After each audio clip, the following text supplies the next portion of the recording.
And so, because I was looking, every once in a while, I look at. Were you a part of the Century Club? Yeah, I got one of those little metal badges. Yeah. I was figuring you were. How many have you fished? Do you know?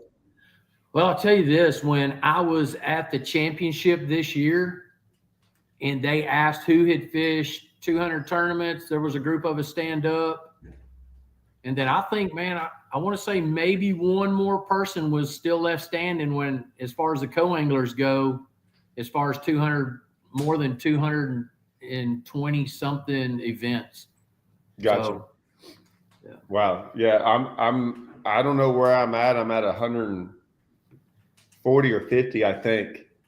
And you think it takes a long time to get there, but I was fishing the Tour as a co-angler, the Northerns as a co-angler, the Southwesterns, and then, I hadn't fished the Southwesterns in a long time, but now I've switched over to the Southerns.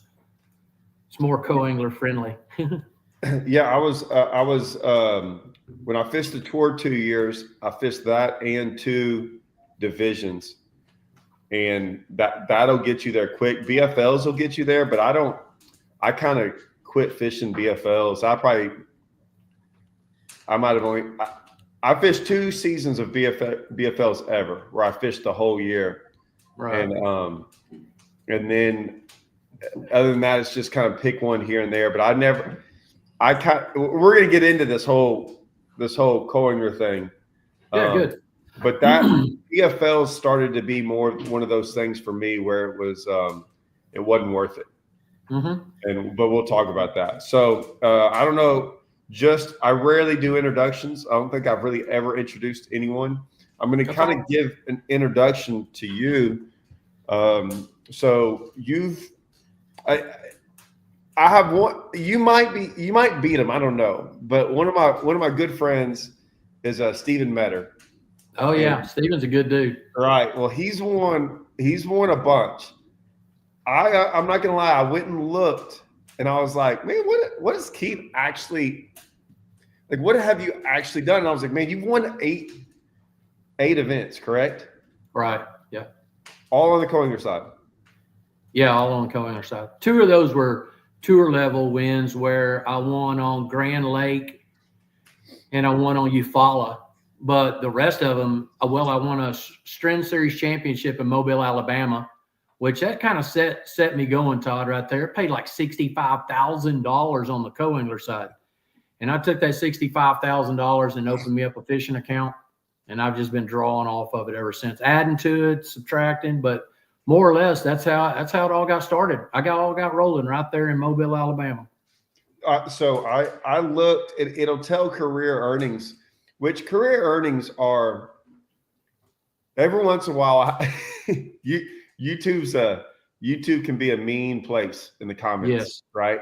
Right. And so, like I said, I could fish one BFL division, or fish like one BFL, and someone goes, they'll say something. I'm like, well, I only fished one, right? Or they'll be like, well, you only made, 18,000 last year fishing MLF events. I'm like, well, I only fished 3 events, and I fished 30 events that year of a whole bunch of other stuff.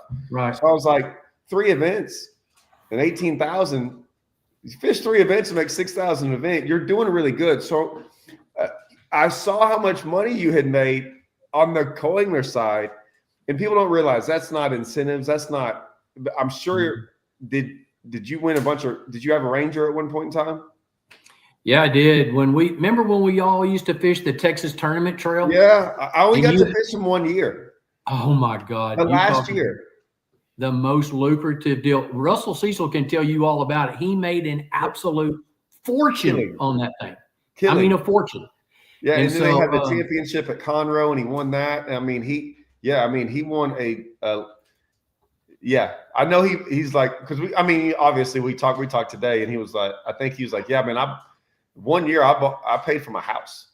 Oh yeah, easy. Yeah. Yeah, I can remember Russell almost making the championship on 2 tournaments. He missed the first tournament and he fished like Choke Canyon and somewhere else and got like a first and a second or first and a third or a second and third, something like that. But the amount of points that he accumulated almost set him up to make the championship on 2 tournaments. See, he's never won Angler of the Year, which is crazy because he's led it going into the last one. He was leading it by a lot, one of those, and he didn't fish the last one. And then the first year I won it, he was leading going into Texoma. Right. And it was like me, it was him, Charles Bever, and then me. And I think all of us made the top 10 in every single event that year. And I know Charles Bever, came in second at Texoma, and Charles Bever came in, I think, 5th, and I beat him by like a point. And I think Russell missed the cut barely, but that was my first Angler of the Year was that one. I think 2011. Yeah.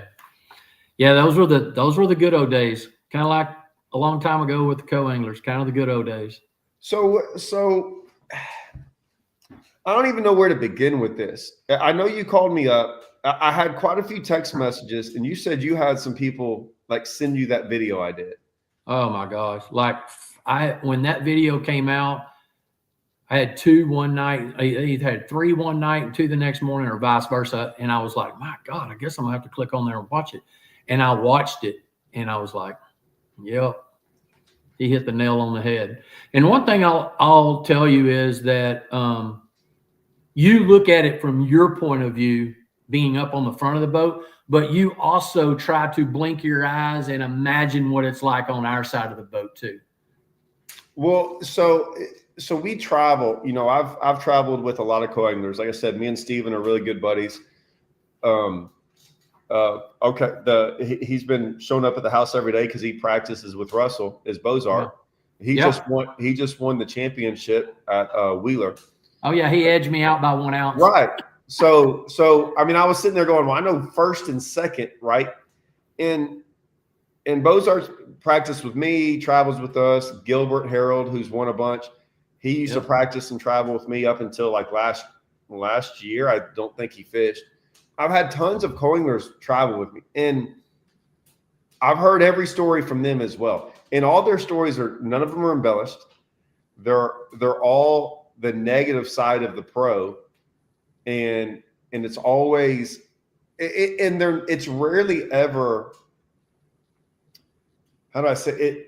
When it's negative about the pro, it's just interesting. It comes from every point of view from them. And so from a guy absolutely going crazy if he tracks in a little bit of dirt on the boat and like the weird rules they have on the boat, like just really strange. When I say strange rules, just over, you can tell, like me, I'm like, just jump on the boat, man. This is my tool. It's not in the showroom floor.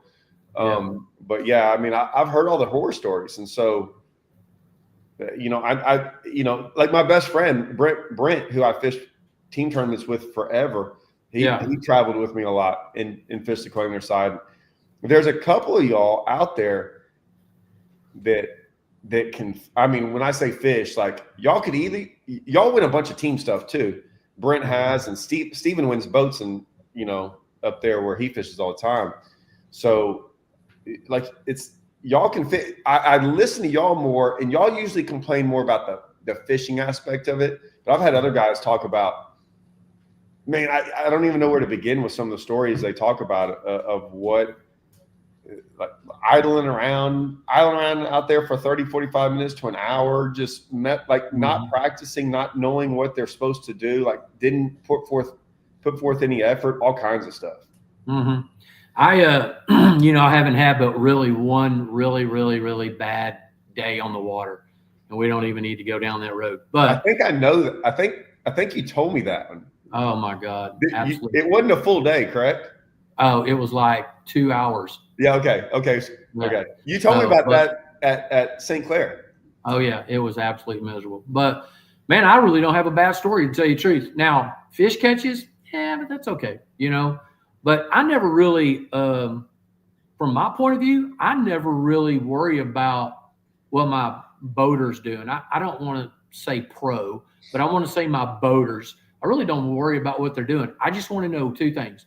Are we fishing deep? Are we fishing shallow? Are we making a long run? Or are we making a short run? So I know how to dress and I know what to bring.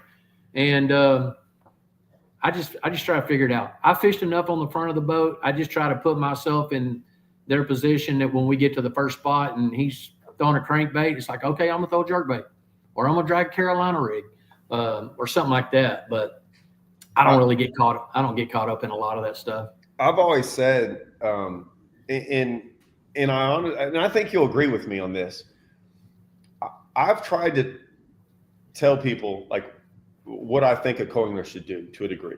Like I rarely ever say it in the boat because I've learned not to. Just whatever. I stopped worrying about that years ago.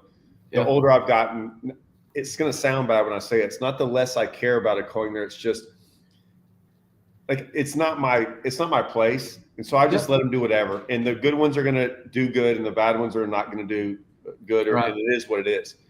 But I've always said most of the best boaters I've ever had, like if you asked them what I was throwing, they're like, I have no idea. None of them paid attention. They all had their head turned the opposite direction. They're all just like looking out there, wherever that is, and just fishing, like doing what they want to do. Like it's kind of like me. Like, do you watch other people in the water? I only watch where people go just so I don't go there. Yeah.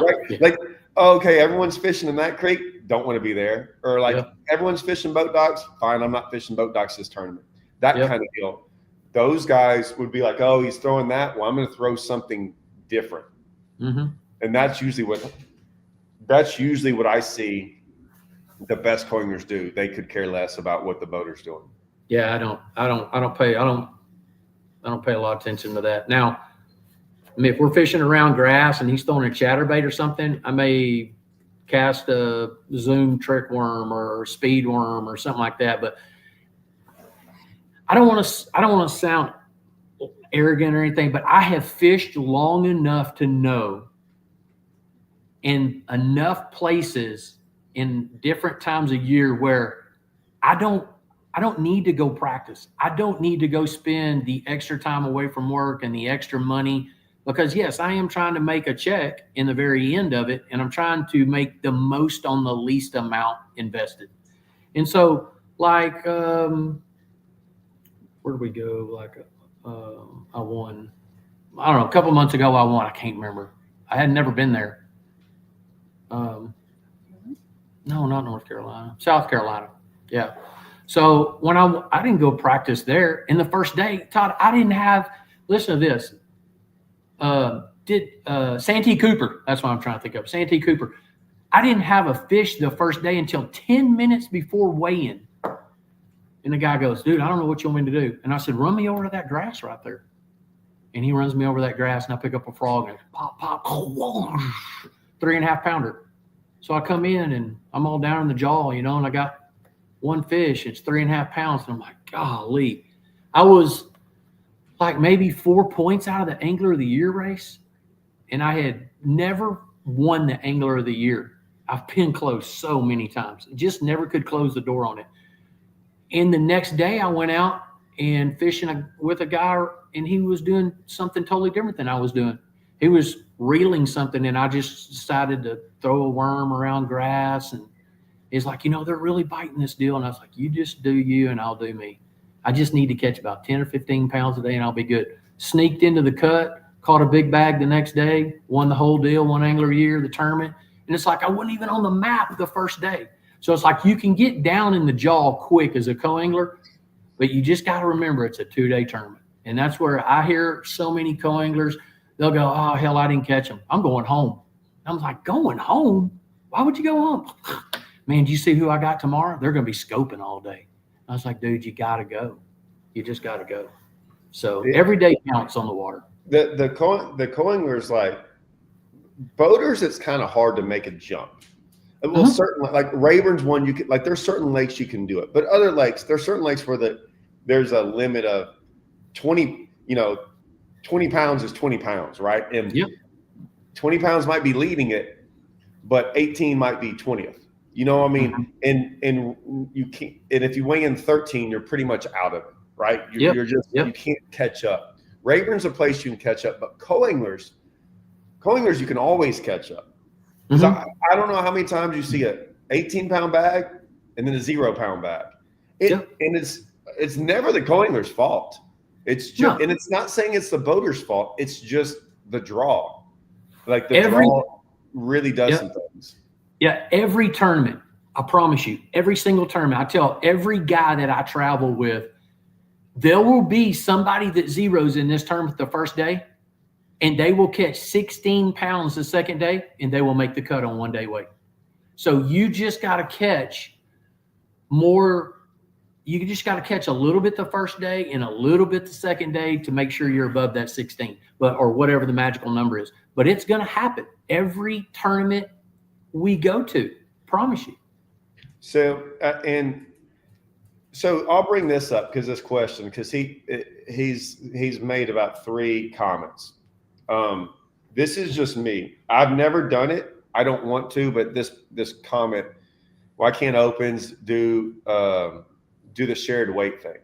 Okay, so let me tell you something. I wanted to go with Bradley Hallman a long time ago because he always would go to the U.S. Opens. Yep. Of course, I was traveling with Hallman a little bit. We were staying together. He's the best damn cook in the world. But anyway, he was like, Honeycutt, you just need to get your stuff and ride out there with me and fish. It's a chance of a lifetime. It's the coolest thing, best ran tournament ever. Well, I didn't do it 1 year. And then, of course, he stopped fishing. And so I decided this last year, I said, I'm going. Hell or high water, I'm going. Because if I don't go, it's a whole nother year until I get to go again. So I went out there. Todd, I'm telling you, it's the coolest co-angler format and kind of angler format that there is going. And there's some little quirks that I don't know if you're familiar with on how they run that tournament. So it's just like a standard Toyota tournament. You know what? You got 2 different partners for 2 different days, except you get to fish a guaranteed 3 days there. So it lets me either book my flight or know exactly how many days of hotel I'm going to have. But I'm fishing a guaranteed of 3 days. So like this year when I went out there, I drew Justin Kerr the first day. We didn't catch but about maybe 9 or 10 pounds. We were way down the list. Caught maybe 9 or 10 pounds the second day. But when I was paired with my day 3 partner, that's how we went out in order. So my day 3 partner was a young kid named Luke. I say kid, young man named Luke Johns. Really good fisherman out there on the West Coast. And he was drop shotting. That's how all the big bags are caught out there. And so he had like 30 pounds after 2 days. And so we got out like 20. We went out like boat 22. But we got to weigh in last. So we got the longest day. So it's almost like the worst you do after the second day, the earlier you have to weigh in. So it was like, I looked at my time and I was like, my God, we weigh in at 5:20 the last day. And I asked him, I said, dude, is this normal? He said, yeah, the better you do, the longer you get to fish the last day. And I was like, how cool is that? And let me tell you something else real quick. When they send out partner pairings, Todd, they send all 3 days partner pairings at once. I'm not having to wait for you to call me after the second day at 9:30 p.m. I've already got all your information. Every one of my pros. My only thing is this, and so make sure I'm gonna get this right. If me and you went out there, yep. Does anything you catch affect my weight? Hell yeah. Me and you are a team. That's why I don't like it. Okay. That's why everyone sits there and says, "Oh, I'm like, I don't want it." And here's why. You won't. There's no way you will disagree with me on this. I don't think. As a co-angler, it's better than the alternative. But my alternative is this: like when I lose and I'm all mad and I drive home, it's because I lost and I did bad. I get it. But so me and Russell fish against each other all the time in these events. We just fished a Bass Champs. Now we're going to go fish against each other. If I draw certain guys and Russell draws you, I'm instantly at a disadvantage. Now I might be at a disadvantage when if it's just me and Russell, but I want to get beat by Russell, not you and Russell. Oh, I get it. I know the coiners that are really good. Like if I got the good draw, then yes. Like if I got you, they're like, oh, you got a better chance to win. Yes, I know, but like I didn't sign up for that. Team wise, now I fish team events all the time. I fish probably more team events than anyone in the country, or I used to at one point in time. I picked my team partner.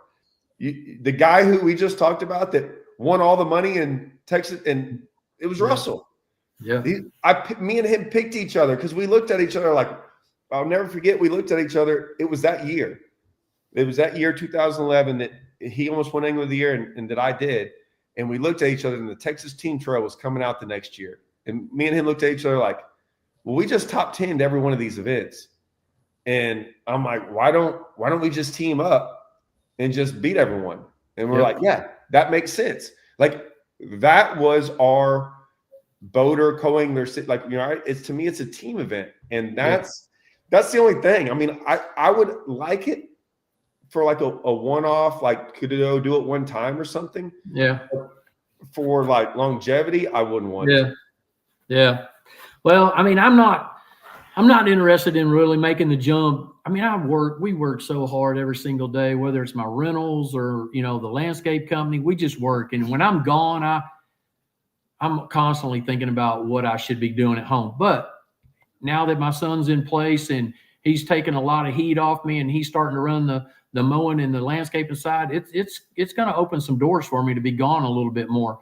But it's get back to what we were saying. It's a great format out there for co-anglers. Maybe not a great idea for Todd Castledine, but it's great. Let me give you a little rundown. So the last day, real quick, Luke Johns and I, we should have had a really big sack, like maybe 23-ish. And he jumps off 2 in the 5-pound plus range smallmouth. But at the end of the day, we pull up and I'm standing up on the front of the boat with him. I keep thinking I'm a co-angler, and I'm watching everybody around the lake, and all the co-anglers are fishing in the back of the boat. I'm like, this is nuts. And I asked him, I said, dude, you mind if I stand up there with you? And he said, hell no, get up here. So we were both scoping at the same time, and he would flash it to the right, and I'd see one, and I'd flick over there, and I'd go, oh, there he is. And he would shine it forward, and he'd throw out there and let it go to the bottom and net my fish. And I mean, we were high-fiving like we were a one-day team. Yeah, because he drew you. Well, see, that's my whole point. And like, that's a compliment to you. But like, I'm just telling you, like, I've had really good co-anglers, but I'll put it to you this way.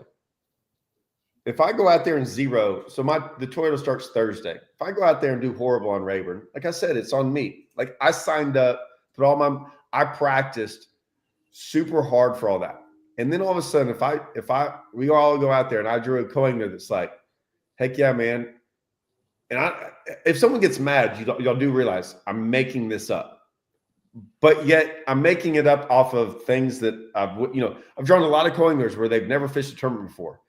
And they didn't know anything, and they lost fish after fish after fish, and didn't hook set right. All these had no idea how to net. All the things that are that go on out there that when you fish as many tournaments as me and you have, because I want people to realize when we say you fish 200 events, that's not 200 boaters you've had.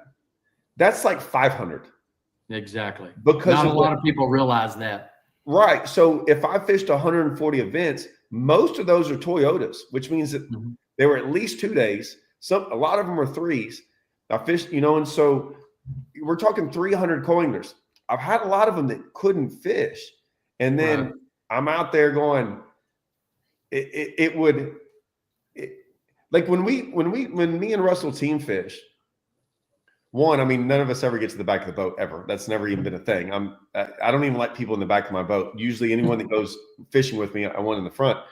But when we fish, it's like, hey, okay, a lot of times we can do okay, you're going to do that. I'm going to do that. Right. And we do it that way. And I'd want to do that with some of those guys. But I mean, I trust I trust Russell more than I trust myself.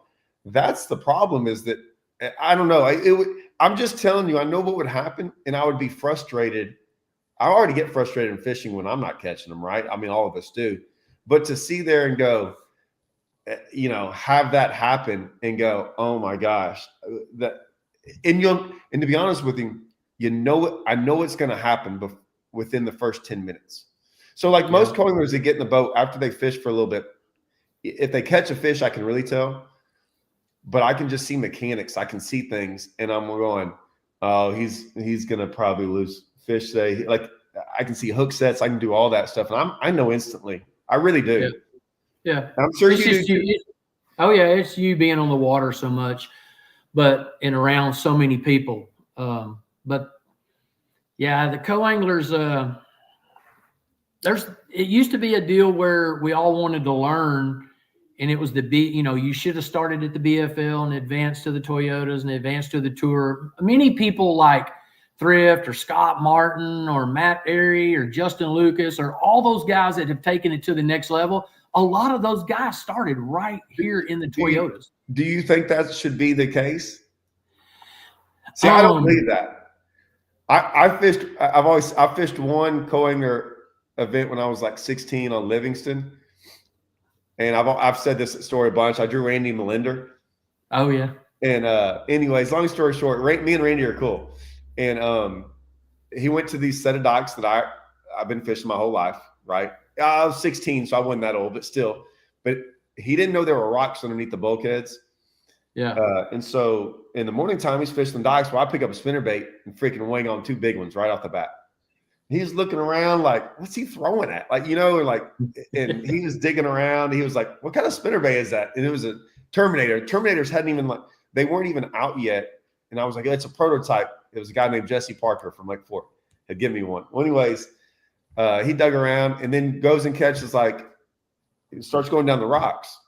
Like he realized what was down there, caught a couple, and then went to worming those boat docks, stayed there all day long, was in the top 10. I never caught another fish. I caught those fish because I fished behind it. Like Randy can fish, you know? Yeah. He did nothing wrong, 0. But I was just sitting there going, well, I can do that. I knew I get that part. And then my next day was a guy who he zeroed both days, had never fished. It was just a waste of a day for me. And I was like, well, okay, well, I know I can do that. So I just was like, that's the last time I'll ever fish that. Yeah. I'll just wait till I get a boat. And I had to wait a couple of years before I ever got a boat to do it, quite a few years. But I just don't. I don't know. I didn't do it. I know a lot of guys that didn't fish as co-anglers, and they freaking made it. And so I don't know if that's – it seems like now I don't think that's going to be the deal. I think it's going to be I think it's now the high school, college thing. Oh, yeah, for sure.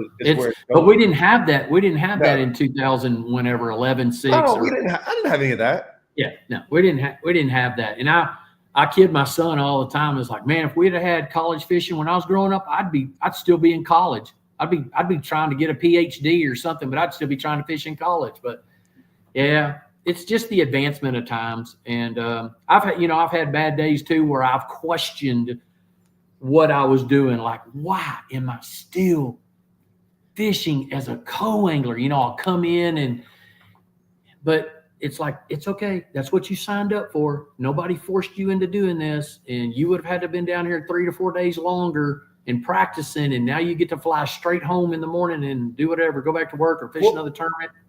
Well, it's by choice for sure. That was the other thing with the whole shared weight deal is that, how many teams you fish a lot of team stuff? You fish a couple team stuff, right? Yeah. Team stuff is, I got a lot of questions about the marriage of team partners, right? Ooh, right. Well, okay. Right. You already know a bunch about that. Right. And so I'm very open. I've gotten a lot of questions about that. And then man, how do you fish as much and stay married? and I've got the one answer that I've always told people on that as well. But the fishing partner stuff's tough. It can end up really, really bad. And the one thing I'll say is that for a lot of us, depending on communication, obviously, and working it out. So when I was younger, I had more time off than everyone, but I didn't have any money. So I was going to school and then I was working and I was fishing a lot. And then Brent worked more, had a boat. And so I, a lot of times, used his boat in practice. I mean, I'm in my 20s, by the way. So I was practicing for both of us, and we split everything. And I was like, yeah, he was like, great, man, you're going to do all the practicing, more of the practicing. And I've got the boat, and it worked out for us. Like it was a good relationship. And a lot of times sometimes that's how it works, where one guy fishes more and one guy, provide, like you got to provide something to the relationship, right? To 100%. Where you feel like it's equal. Well, a lot of the times, me and Russell are always trying to like, well, man, I feel bad if you're going 2 days, I got to get my 2 days in or something. Like after this long, we're pretty cool about it. But the Koinger thing is, so I'm out there 4 days, like, and it's, today it was 24. Yesterday was a high of 30 something, blowing 15. And I was the first one on the ramp yesterday. Mm-hmm. And when I had icicles on my boat when I got off, and then some co-angler's going to share my weight that didn't like practice or do any of that. And that was my only thing is I was like, no, man, like if I don't want to practice and I suck in an event, it's on me. Mm-hmm. Right. Or even if I do bad, at least I practiced hard. That was my deal with the draw thing, is that like, man, I just, I get to choose my team partner. And if I want to fish a shared weight deal, I'm going to fish a team deal. Yeah, no, I get it. There's a lot of give and take in that team deal. And my son and I fish some team stuff. My best friend, David Underwood, we fish some stuff. Now, David is retired, so he does nothing but fish. So we just fished Whitney in the immediate bass deal, and he went out there like 3 or 4 days, and he did all the practicing just because we've been really busy working. And I told him, I said, man, I feel bad I haven't been out there. And he goes, dude, I don't have anything else to do but fish. So I'll go out there and practice a few hours each day, and we'll just run from it, like that. So yeah, it all works out. There's gonna be a time where Russell is tied up with work, and you're gonna practice 3 days in a row. Well, and he's gonna ride your coattails on that tournament. We've done that a bunch. A bunch where I fit like and we know that. Like last year for the Palestine Brandon Belt tournament, I was coming back from some of the Open. I think it was the Open. And I'm like, man, if I make the cut in the Open at Toledo, I'm gonna miss day one of the tournament and all of practice. Now I went and tried to practice Palestine beforehand, and then I ended up making the cut in the Open at Toledo. Missed day one. Russell's in third place, right? By himself. Yeah, by himself. And everyone joked because I got in the boat and we finished 5th or 4th or something. Like I made us go down one. But yeah, I mean that happens a lot. I think the only one that ever bothered me was, and we had it worked out, but we were pretty pissed off about it, was the Texas Team Trail. We had like 100. All we had to do was weigh in a fish at Toledo in a 2-day event and win Angler of the Year. Yeah. And I ended up making the All-American, the cut. And I couldn't, if I drove after the event, I still wouldn't make it to the tournament on Saturday in time if I drove all night. Right. And we ended up like that one was the only one where like it cost him. Texas Team Trail wouldn't let him fish by himself. Even with him, we were leading Anglers of the Year. They were going to have a camera boat in the boat with him, and they still weren't going to let him fish by himself. Yeah, that's just part of the rules, though, isn't it? Yeah, it's part of the rules. I know some guys are in there talking about getting on the front of the boat. I know that. I've never heard of that. I guess that's just in that the one bass deal. Yeah. So, do you think we're gonna get in the most controversial topic of it all in a second? And because it's not controversial, it just is what it is. But from that question, do you think it's a big jump in overall talent? Yeah, for sure. Dustin's got a good question right there, and yeah, there is a big jump, a real big jump.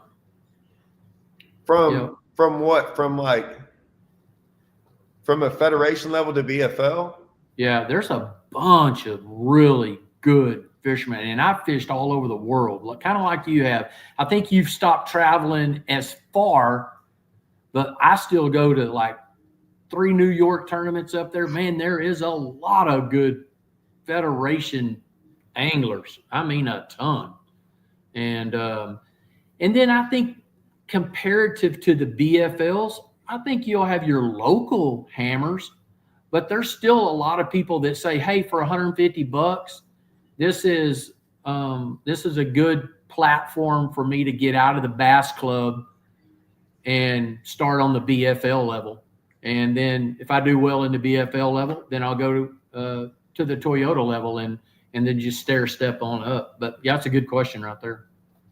You know, we had a BFL. What was it, a couple weeks ago? I don't know the guy who won it. Cole Moore came in second. He just won the Toyota Series Angler of the Year in our division last year. Yeah. His fishing partner came in third, who just Colby Miller, who just qualified for the BPT. What? Oh yeah, I fished with Colby a couple times. Fourth was Tater Reynolds, who won the Toyota Series last year on Toledo. You know what I'm saying? Like, so there's second, third, and fourth right there. But Todd, there's nothing else for those guys to do over there. They're going to ante up every single tournament over there. There's just bar none. They're going to do it. Yeah. So the live scope thing. Oh yeah. The dreaded question. Well, I still like, so I've made probably 4 to 5 videos about live scope, actual live scope, like footage of it and stuff. And it's usually just about whatever. I made a video that went real viral right off the bat about it, what I thought about it, and from the get-go. And I could watch, huh? I saw it. When I said something about blackballing, like, I might get blackballed for saying this, I probably agree with everything I said that, and that was 2 years ago. And all it was my opinion of, if live scope if I grew up in this generation, the way I grew up, walking the banks, how I made it in the industry, and no one can sit there and say I'm wrong. I know what I did. It was how I did it, and no one else had that experience. So many things had to happen, and I had to win a lot of tournaments on Livingston. I had to make it that way, and it really was just about my ability to, in my opinion, to like fish with basically nothing. Yeah. Right. I mean, back then GPS had barely come out, and we're on the, so it's basically who could flip docks better, who could figure out some of the things that we were doing on Livingston better than other guys on Livingston. And that's kind of what started it. And then when I moved to Rayburn became a whole different deal. I was going to school, college. I really wasn't fishing Rayburn as much as I didn't do that until kind of after college. Rayburn was a whole different animal. I mean, it was not, I mean, it was way different. And we took a lot of lumps along the way because it was just hard to compete against the Steven Johnson, Dickie Newberries, Harold Allens. I mean, all those guys, like you want to talk about some of these guys that were getting in these events were unreal. Mm-hmm. And we eventually started to figure out how to win an event here and there and do good and things like that. What I'd say is it was still just, I could do it out of an old boat. And it seemed like if I just practiced harder, right, and figured it out over time, I could win. Now, and I said, now that's not the case. I'm telling you right now, and people can, I don't know what else to say. It's just, I'm just speaking the truth. So I always tell people it's not a for or against. I'm just telling you what it is. Whether y'all like to believe my opinion or not, I think I'm being as honest as I can be. You could go out there and practice for an event without live scope, and you could possibly win certain times of the year. Yeah. But chances are a lot of these events, you have zero. I would give you less than 0% chance to win some of these events without live scope. Not all of them, but some of them on Rayburn. and Toledo.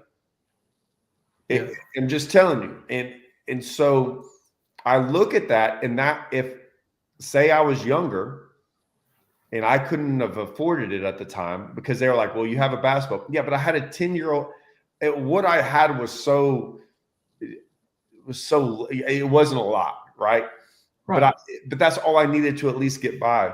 And like I said, me and Brent were fishing a lot of tournaments out of his boat, mostly out of his boat for like 5 or 6 years because mine would never make it through an event. I don't think I would have made it. Yeah. And I'm just saying that, you know, it has become an issue of, that's why I said is like, man, if it was around now, I don't think I would have made it in fishing. If I had to grow up now, that's all I'm saying. Cause I mean, I just look at some of these young guys and they have, you know, $100,000 rigs. I don't understand it. I don't understand it, Todd. I have worked my ass off, mowed grass, laid grass, done everything. And I've worked for everything I have, just like you. And I pull up to the ramp and I see a guy half my age. He's in a truck better than mine in a newer boat. And I'm like, who in the hell has got the payment book for all that? I don't understand. And, but you know, a lot of people say, I either put my son in baseball or I put my daughter in cheer. I'm spending this amount of money or this, and they want to fish. Hell, I might as well just buy them a truck and a boat and let them fish. It's better than traveling every weekend for baseball or softball or whatever it is. And I watch a lot of TikTok and I watch a lot of YouTube at night. And I skip over a lot of it too, but a lot of it sticks, you know, and there's a lot of daddy's money out there for sure. And there's nothing wrong with it. Not at all. Like everyone gets all upset, like I said, when I say these things. And like I said, I'll talk about live scope and they're like, oh, you're pushing it. I'm like, that tournament at Toledo, those three, I don't know the guy who won it, but three, well, I'll be honest. I don't ever like doing this when I don't know, but I know what Cole does. Oh yeah. I know what Colby does. And here you go. And I know what Tater does. Okay. And they're not even like trying to like hide it, right? Like they go live scope. So when I talk about some of these things and people are going, oh, you're pushing live scope. I'm like, no, I think about tournaments. And if some guy goes, do I have a chance at Toledo Bend in January to go win an event at Toledo Bend? I'm like, you got about a 0.1% chance without live scope. I know of one guy on that lake in the past couple of years that could probably win without it. Mm-hmm. Other than that, all the guys that are winning usually have live scope. And so I'm not pushing it. I'm not going to lie to someone and be like, right. I mean, that is really how it's going to be won. And everyone's like, well, this is the latest ones where I thought started getting pointed to me. Like, if you're not part of the solution, you're part of the problem. We need to ban it. We need to do all these things. And I'm like, awesome. Wow. Yeah. Ow. Like, so by all means, you go not put your money up for the BFL. I bet you they still have it. Yeah. And while you're trying to ban something for the next 5 years, they're still going to be having events. You're just going to be the only one not in them. Yeah. And that's the thing is I don't have that time to sit there and complain and stuff. Like I'm going to get in these events. I'm probably going to get beat by a lot of them. I'm trying for the last couple of years. I've been trying to learn it because I don't want to quit fishing. And so, yeah, I mean, what do y'all want me to do? Right. It's just like, it's great that y'all want to ban it or y'all want to do this, but life's not waiting around on you. And so I'm not going to sit here and I've never complained. There was a guy who cheated this tournament ago. Dude, do you know how many guys I know that cheated? And yet we try to handle the problem, but we still fish. We still fish. Yeah. Now, well, I think from the co-angler side on this forward-facing stuff, man, every co-angler is faced with it every single tournament. And it's like the dreaded question. Like the night before when you call your boater, you get your partner pairings, and you can, about 95% of the time, if you're in the fishing game, in the fishing world, you can look at your partner and go, God, he's going to be scoping all day tomorrow. Or you look at that guy and go, well, he's not from around here. He's like 5 hours away. Maybe I have a chance to cast to the bank or just go cast fishing, just Carolina rigs. I don't know, something. And but that's the dreaded question that we all have when we stand in the boat is like, dude, are you scoping or not? And he'll go, yeah. And so it's like, okay, well, I need to just strap up and figure out how I'm going to catch them behind there because I'm not going to sit there. I'm not going to cry about it. I got to figure it out. In the last tournament that I fished at Rayburn, it was a scoping deal. I won't say his name, but he's a really good fisherman and he's from North Texas. And he said, I'm scoping. And I said, that's okay. I'm in Rayburn and I can throw a Carolina rig. I may not catch very many. And I caught 2 nice ones, 2.5, 3 pounders behind him. But it was 6 pounds that somebody else wasn't going to have because they were sitting down sulking about it, And at the end of the day, yeah, I did give him some gas money. But I had an experience this last year from a co-angler standpoint that wasn't a very good one. And I fish all of the northerns because I want to make the championship in case, I didn't make it in the southerns. So I fish all the northerns. The first tournament is Champlain. I catch 4 for about 14 or 15 pounds. The next day I got a guy that's going to only fish Champlain to jackpot it. So he took me in 55 foot of water and he scoped the whole day. I didn't have a chance to catch one, but he ruined my whole year. If I hadn't have made it in the southerns, he ruined my whole year for trying to make the championship because he elected to jackpot and scope and keep me out there in the middle. Now, that's what I'm signed up for. I don't know. It kind of frustrated me. It really did because I was like, golly, dude. I said, at least run me right over there. I know I can catch some right over here because I practiced for 2 days at Champlain. Just take me right over there. He said, oh, man, I really need to stay out here and try to catch me a bigger one. No problem, sir. And so, like I said, I've had my friend Brent. That's how me and Russell met, which is funny because his house and my house back home is only about 20 minutes away. Yeah. In Cold Spring when he lives with us. But he drew Brent, my fishing partner at the time. We were traveling together, and he draws Brent. And Russell was like asking Brent about me, Well, Russell's in second because my buddy Kelly's in first. I was staying with Kelly, so Kelly Owens is in first. Russell's in second. I think I'm in seventh, and then Brent's first or second. And so the second day, Brent and Russell went around fishing like dams and like doing what Russell does, right? And the next guy had one spot out in the middle of the lake and they set it on it all day long. I don't know. I can't remember if that guy caught 3 for 6 pounds and Brent caught 1 for whatever. But I mean, it was not the lake. Choke Canyon was not, that's not what you should have done. Yeah. And he sat out in the middle of the lake all day, same spot. And none of them ever caught one over 2 pounds, whatever. Even maybe Brent had 1 or 0. And so was he scoping? No. But it wasn't like it was a horrible draw, but it ended up, and I'm not saying the guy he drew was horrible, but that scenario was a horrible draw. Like he didn't even make the cut because I'm like, oh, he's going to make the cut easy. Well, even like drawing me, I'm not always the best draw. Yeah. I know when I'm not a good draw and I know when I am, and it's nothing I can do about it. There's certain times I'm going to be going and doing, there's certain times where I'm like, we're going to catch him, get ready.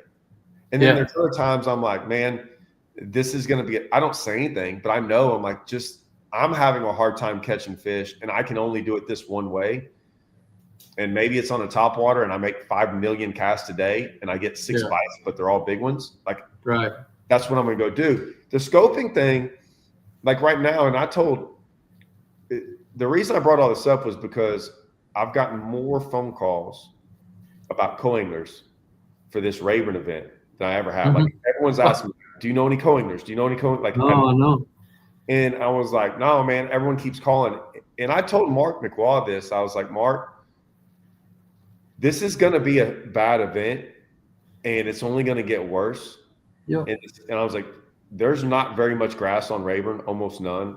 And now, tomorrow's going to be a high of, whatever, low of 19. I mean, it's getting worse. Mm-hmm. And I'm just saying it's going to be I'd say 75% of the guys are going to scope. And even when you look out there on practice, that's what you see everyone doing. Yeah. You're right.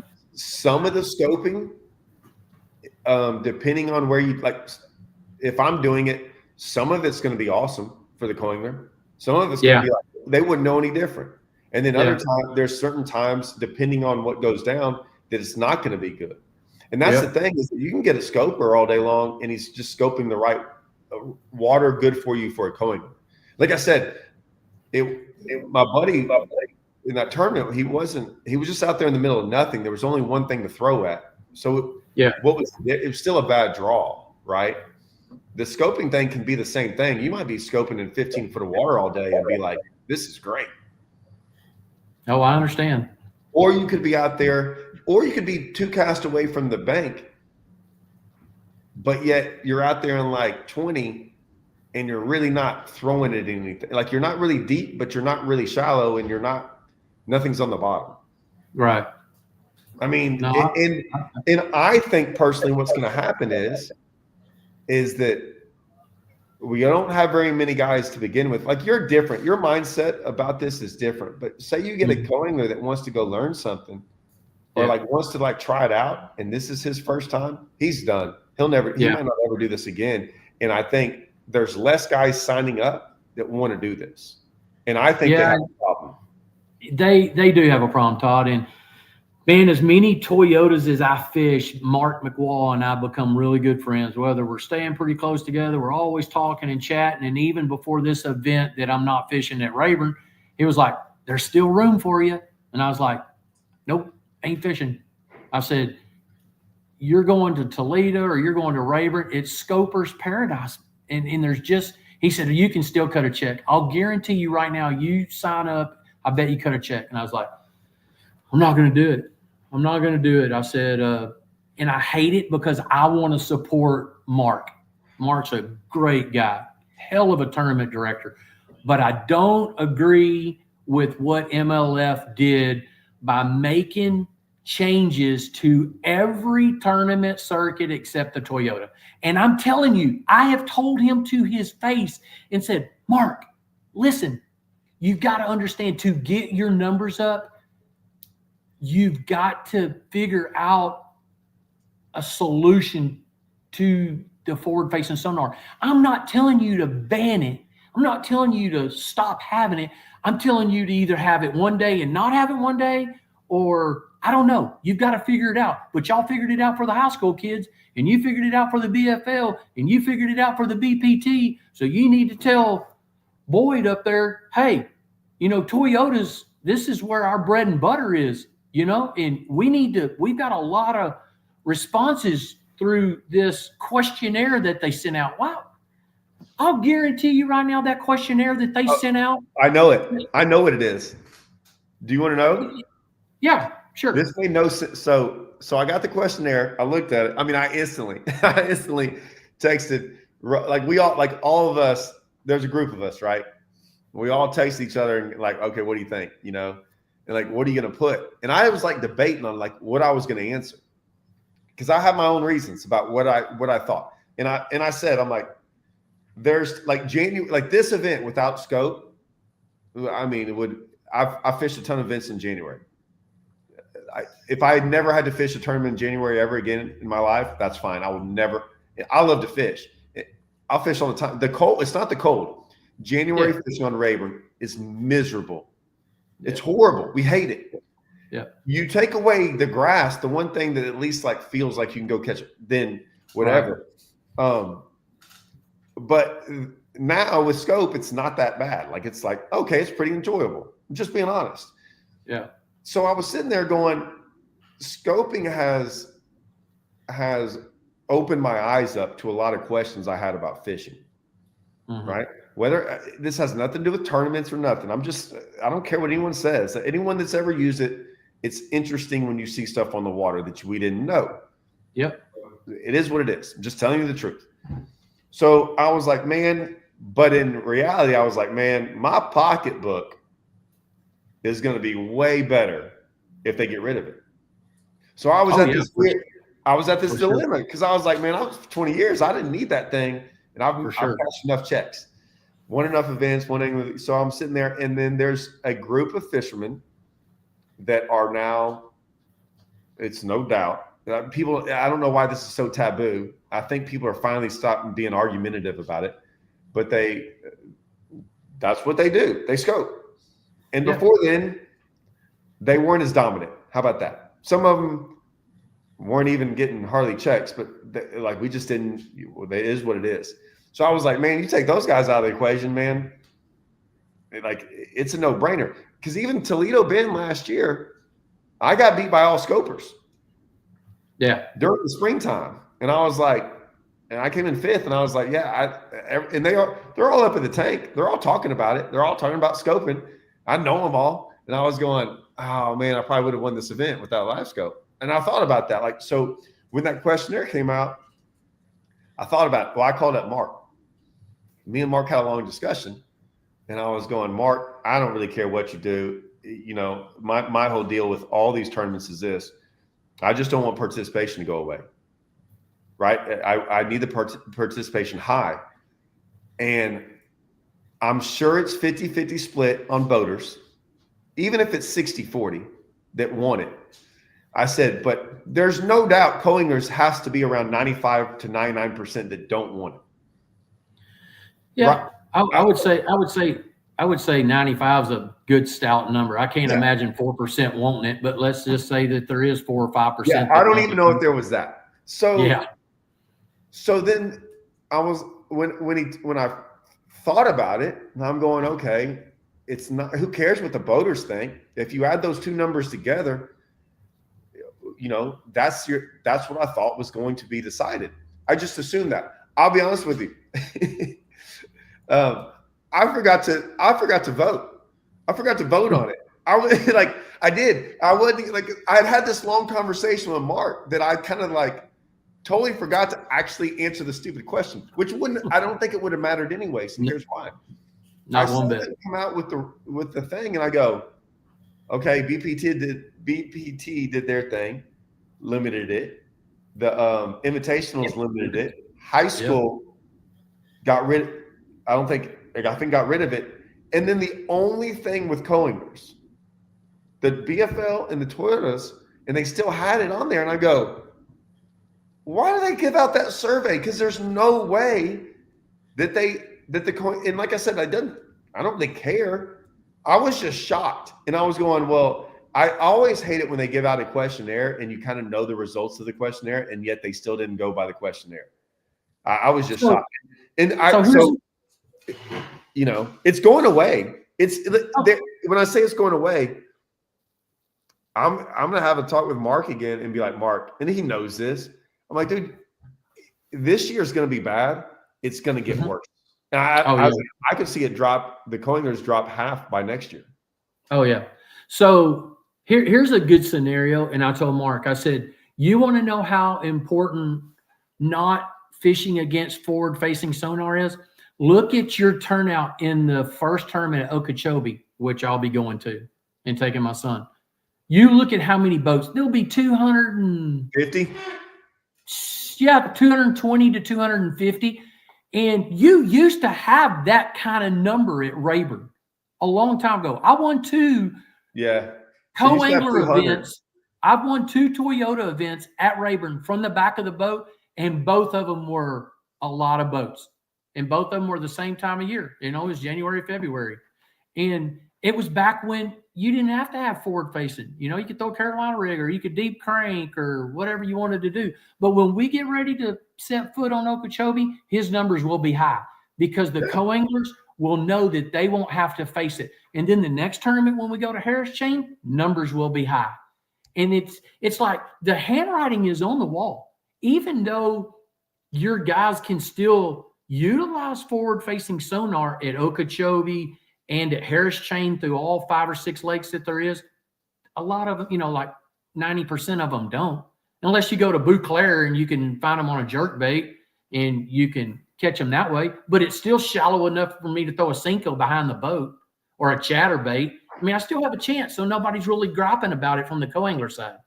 It's like, I don't know. It just frustrates the hell out of me because I didn't think that it was going to end up like this. I did not think that the latter years of my fishing, all the co-anglers were going to just start fading away. And it's just, it's a sickening feeling. And so let me ask you a question. So why do they have co-anglers? A, are we marshals to you, the boater? Or B, do you need the extra income from the co-angler side? So there's a good question. I want to get so this is why I can have this, and me and you have never talked about any of this. And I know you are you are what I would call an old school guy, and you really don't mind. You haven't done it here, but you don't mind speaking, like telling it for how it is. And some people are probably like you. Yeah. Oh yeah. And I'm sure like a lot of times my wife goes, "Oh no, here it comes." And I'm like, "Sorry, man. Like I'm not going to beat around the bush about some of this stuff." Yeah. And some of these people, what's about to go on, get ready. So, I always just assumed like the co-angler thing was first and foremost an integrity thing, right? You watch me, I watch you, and then it's set up totally different. I have nothing to do with you. You have nothing to do with me when it comes to the fishing part of it. Right. And then, so you know, there's nothing in question. You know, I mean, that's why, which doesn't happen anymore. But remember, we used to have to sign each other's weight slips. Yeah, I remember that. Oh, yeah. You know? And that basically means he followed all the rules and you followed all the rules. And there were times guys did not sign weight slips. Yeah. You know, there were times guys, right. So I looked at it for that. I don't know when you say a marshal, because I never viewed you as that. I just view you as a co-angler. I never viewed co-anglers as that. I just viewed them as like, a lot of them I viewed them as they didn't have a boat and they wanted to fish, and this was a different way to do it. And there was a lot of, yes, there are a lot of negative things, but there are also a lot of positive things, right? I mean, right. And so, yeah, that's what I thought it always was. Mm-hmm. But a lot of people view it a lot of different ways. Yep, you're right. You're exactly right. Some of my best friends, best conversations that I have are people that I have fished with on your side. And I can tell you, there's only been one bad time. And I've had how many days of fishing with boaters, whether we caught them or we didn't catch them, whether it was forward facing sonar or rattle trapping, it was still a day of fishing. Yeah, I don't need the check. I could use the check to support my bad habit of fishing, but I didn't need the income. So I want to make friends along the way. I hear from people all the time. When I was at Wheeler and I was doing good, I can't tell you how many guys that are on the boater side were texting me going, "Good job, dude. Just finish it out. Good job." And I was like, dude, this is what it's about right here. You know, I just don't like all the negative. I don't like it. Well, forward facing, I hate to tell you, forward facing is here to stay. There's too much money to be made in it. It's not that. I got something else. I'm waiting. I got a video, and I don't plan on my video. I just get in there and talk about. When I start a video, I just start. I think about it sometimes the day before. I've thought about this one for a month, and I can't wait to do it. But I need like. I've just been waiting to do it, but I know why. I have an opinion on this, but my wife goes shocker. So listen, this is the part that people might get mad at me, but you're going to confirm how I think about this. Okay. Hey, you have been out of this room. You don't have, she's over there freaking chiming in now because she's hearing me. She's never been around for any of these things. What I would say is this. I've never, ever in my life ever thought about game planning for a co-angler. Is that what that says? Should a boater consider the co-angler in his game plan? I've never once thought about it. Never will I. Never do I even take that into consideration other than like none of it. and nor will I. And I'll say this is there's a lot of people out there that go, do you try to get your coiner to catch a fit or do any of this stuff? I've done it. I've made suggestions. I've done a lot of things. I stopped doing all that for certain reasons. I've made suggestions. I'm like, you can do this. They don't listen. Some of them don't listen. And I was like, why am I wasting my breath on that then? I've done all kinds of different things. Depending on the guy, sometimes I will, sometimes I won't. It's just it's kind of how I'm feeling that day. Some days I talk a lot. Some days I'll go on 8 hours and never said a word all day long. I've seen that. Never say. I mean, like, I'm just thinking, right? Whatever. What I'll say is I've had too many guys win with me in my boat. And I'm telling you, I could have done anything in that boat and it wouldn't have mattered to them. They did and I've tried to explain that to people. And I want to say, I guarantee you, all the wins you've had nothing to do with your boater. They had to do with you, correct? Like, I'm going to say, I'm going to say a boater might not have like done something for 10 minutes or what I'm saying is those are 3-day events. They're not out there putting you in the best position for you to win. You're out there like doing what you need to do to win. And all the good fishermen that are out there in the back of the boat not one of them, not one has ever asked me to go do something so they can go catch a fish. Yeah. 90% of the time because they're already got fish. Yeah. They're catching fish. They don't have to ask me to go help them.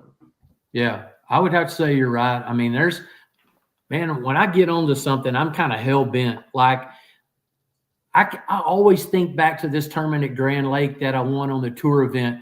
I fished the first day with Brandon. God, he fishes BPT. Anyway, I caught like 22 or 23 pounds on square bill. What year was this? Oh, was it recently? No. It was back when the co-anglers could fish the invitationals.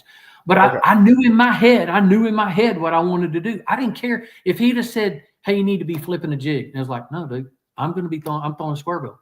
And I caught like 22. Should have had like 25 pounds that day, but I caught like 22 pounds. And he was like, "Oh my God, that guy was scrambling for a square bill." And then the next day I drew David Fritz and he's throwing like a DT 10. And he's like, "Hey man, we're going to be fishing deep crankbaits." And I'm thinking to myself, you fish whatever you want to fish. I'm throwing this square bill. And I caught like 16 with him. Now, the last day when I drew Jason Christie and there wasn't any place for me to throw a square bill, I had to go to flip. But those first 2 days, it's like just fish what you're comfortable doing. And that's what I've always told myself. Right, I'm not going to. But they didn't, like, I have too many people who are like, "Todd, what do you do?" I'm like, "No, I don't do anything for any of them." Like the ones that know how to fish, you don't have to. And so my deal is this: if there's a guy in the back of the boat and I've witnessed it, it's just like when I've sight fished before and the biggest bag out of my boat ever, and he won the event, the biggest bag that's ever come out of my boat, I've sight fished the whole day. And so I've seen that when Stephen Metter caught a decent bag. We were in what place? We're in third. I think we were in third at Grand Lake when I drew him. Final day. He wins the event. I sight fished all day long. My guy zeroed for the first 2 days. Both guys zeroed. Stephen gets in the boat. I didn't know him for anything. Like I said, I talked to him a couple times a month. And he gets back there and I said, I kind of felt bad. It's day 3 and I'm going to go catch him, right? I'm like, I'm going to go catch him. And he's just so nonchalant. He's like, "I'll be all right." I'm like, "No, it's been pretty bad. Both my guys zeroed, but he goes, "It's fine. You just do you. I'm cool." And I said that probably 3 or 4 times to him. And he's like, "Don't worry about me." That's right. Dude, he had a limit. He had a limit before I even came close to having one. And he won the event easy. And I've had too many of those things where I'm like, I don't have to do nothing to those good fishermen. They know what they're doing. So if there's guys out there like that, I can't worry about the other guys that aren't like that. And if coiners ask me, I 100% will talk to them. Yeah. I'm not like going, I don't know if he doesn't want to go do this. I mean, it's hard to do something when someone else tells you, unless they owe unless they really want to. You know what I'm saying? Right. And I think it's important in your position to conversate with a co-angler. When a co-angler, dude, two grown men. So one grown man has to ask another grown man what you think I ought to be doing. And it's like letting down your guard. So it's like when I fished with you at St. Clair, it's like you said, hey, look, I'm throwing a little swim bait and I'm doing this. Okay, well, you do you. I'm going to throw this little spin bait right here. Oh my gosh. That first one you caught, and I was going, because remember, I told my son, I said, I fished with Todd, and I said, what's that little deal called? That little spin bait, this spy bait. Spy bait. God almighty, we were killing them in practice. And so you told me, you said, hey, swim bait, and you can bring this and you can bring that. And I had that spy bait on a spinning rod. I caught 2 3.5 pounders like right off the bat, and you were looking back there like, what? Well, so it was, that practice was so easy. Like I was so dialed in on it, and I'll never forget. So like people don't know. So I'm gonna see your recollection of the whole thing. So like, there were these like isolated grass things that I knew about, and we ran all of them. I didn't catch a fish on any of them. And then I was like, okay, I'll eventually go, because those were going to be the ones where I could isolate it for like 3 or 4 minutes and get up. And I was just going to catch them, and they were bigger ones. And when we went and did that and didn't catch a fish, and I mean, catching fish was so easy. Yeah, it was doing this. And for me to zero in the first hour and a half or whatever it was. And then we went on the outside. I know that pole, I know the ditch, I knew where they were supposed to be. And I throw in there, and there was a wad of them. And nothing.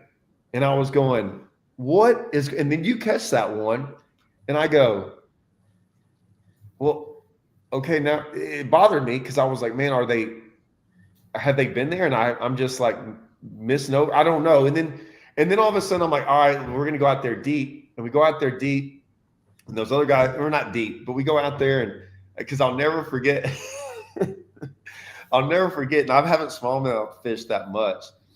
But I'm flipping that too, and you got a drop shot on, and when you catch that one, the first one out there, and you're like, net, and I'm like, all right, and I'm reeling in, and I'm looking out there, and it was so far away, but I also knew it was going to take you a while to get it in. Right. And you're like, and I didn't go for the net right away because it wasn't a big deal. I knew it was going to take a second. Yeah. And I was waiting for that fish to jump, and that fish jumped. I fired my tube over there, let it go, and put my rod down. Went over there, and I'm sure you're like, God, why is he finally getting here with the net? But spinning rod, smallmouth out there. It probably took you another 45 seconds to get him in. So I get it in, and you get it out there, and I just pick my rod up. I'm like, yep, got one. Because I knew there was going to be more with it. And then I catch a 5-pounder, and then I felt comfortable because I think I caught 3, and you had 3 at that point in time. And then I was like, all right, let's settle down and throw this swim bait around. And then it was like, it was all easy. I smashed on them, and then we went out there deep again, and you catch 2 more. Yeah, but in the same deal, it's like I had 3 really nice ones, or I think I had a limit, to tell you the truth. But it was like, dude, I really need to catch 2 bigger ones. Maybe that's what it was. You caught 2 big ones out deep. Yeah, and you said, and it was, I wasn't letting my guard down. It's just like I just wanted to come clean with you and go, look, you're smashing them on that swim bait. But me as the co-angler, like I want to upgrade my weight. I mean, like, what do I need to be doing? And you said, you just wait a little bit, and I'll take you out there, and you can throw a drop shot. And I catch like 2 3.5s and cull out. Dude, you have like high 22s, and I have like 19 something. And we get in line, and we're like 60th in line, waiting for bags. And everybody has got 20 plus pounds, co-anglers, boaters. And I'm like, oh my God, I thought I was going to win this deal with 19 pounds, But yeah, it was a great day of fishing, Yeah. And like I said, I mean, the days, the guys I had, I mean, it was different on tour. Co-anglers were a lot different. They were way better. They were better. The co-anglers out on tour were good. Yes, sir. And to be honest with you, they asked me, they're like, would you want, what I didn't like about co-anglers on tour was this.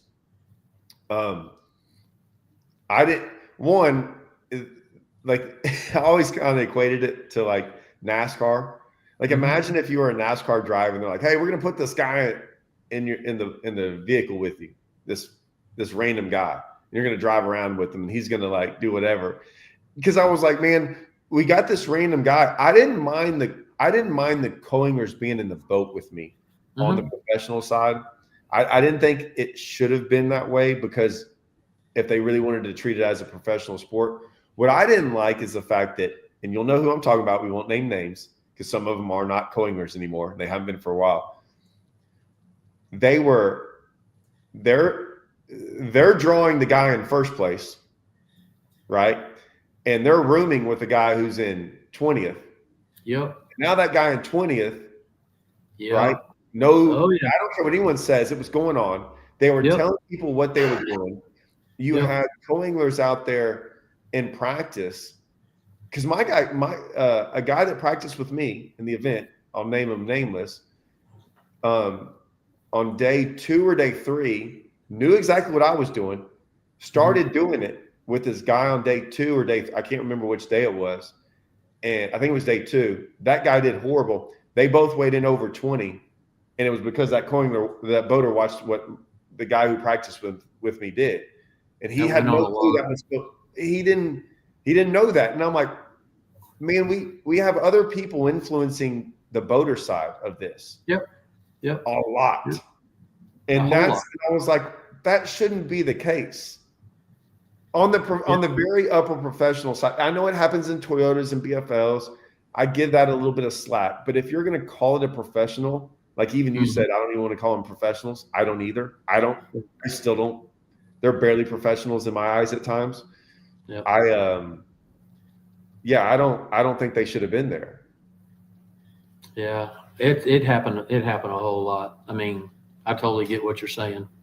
And plus, the entry fee for the invitationals was $5,000 or $5,500. I can't remember. And your entry fees for the Toyotas are $17,000. So it's like 3 times the entry fee. Should there have been co-anglers? No. But I'm telling you what, the way MLF and FLW were selling it to towns, were like, look, we got 175 pros coming, and we got 175 co-anglers coming. We're bringing 350 guys to your town to buy gas and food and groceries and hotels, and this is what we need from y'all. Hey, great.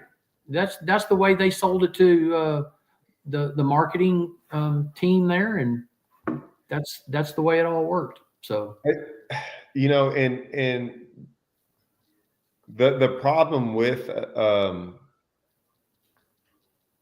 there was always some money involved in all that stuff.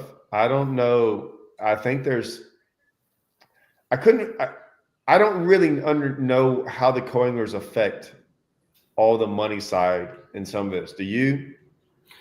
No, I don't. But I can tell you, you don't have to be a mathematician to figure out, back in the day when we were fishing the co-angler side of the tour, not all of that money was being paid out on the co-angler side.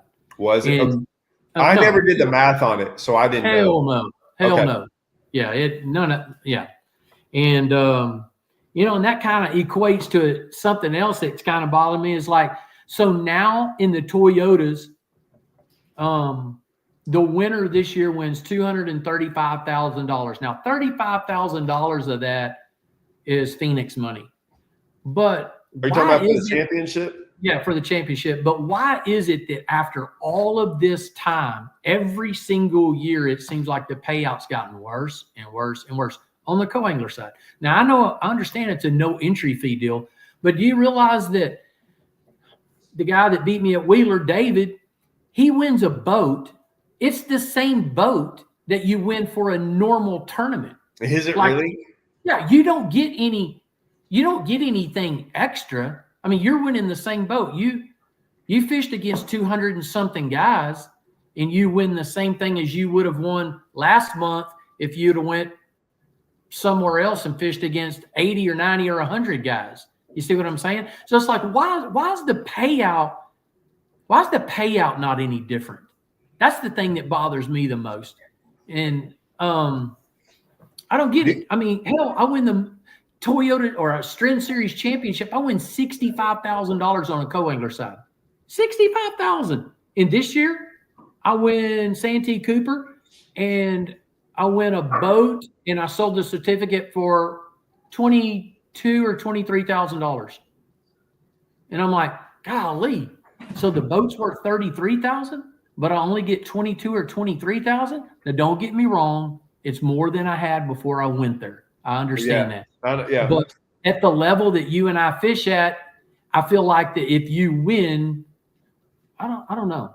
I just here's the thing. Do you think co-anglers will they be around in a year or two?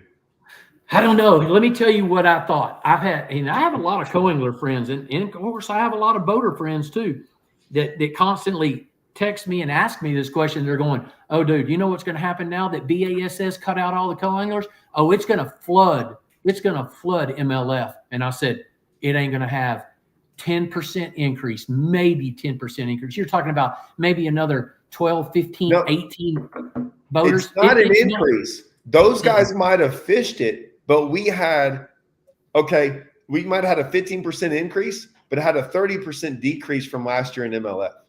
Oh, yeah. Yeah, so for sure. The offset's still negative. Exactly.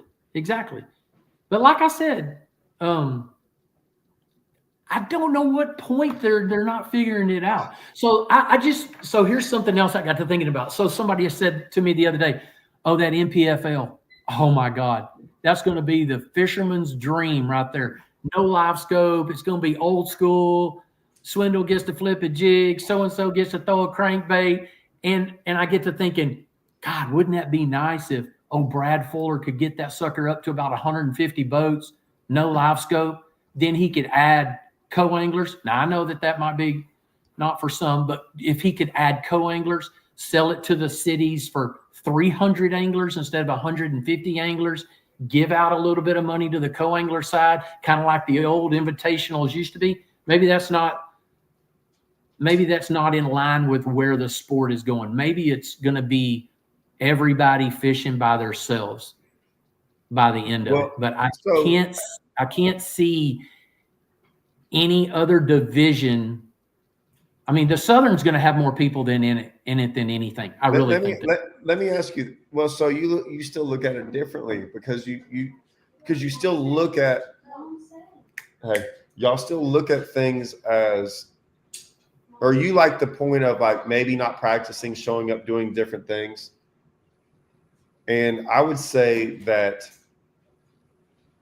I don't understand why team stuff. I think the team stuff should go up. Like I think team stuff. You've always been a big advocate for team stuff. It's so, you sold the Brandon Belt deal every chance you had, every platform that you ever had. It was the best thing. It's the best thing out there.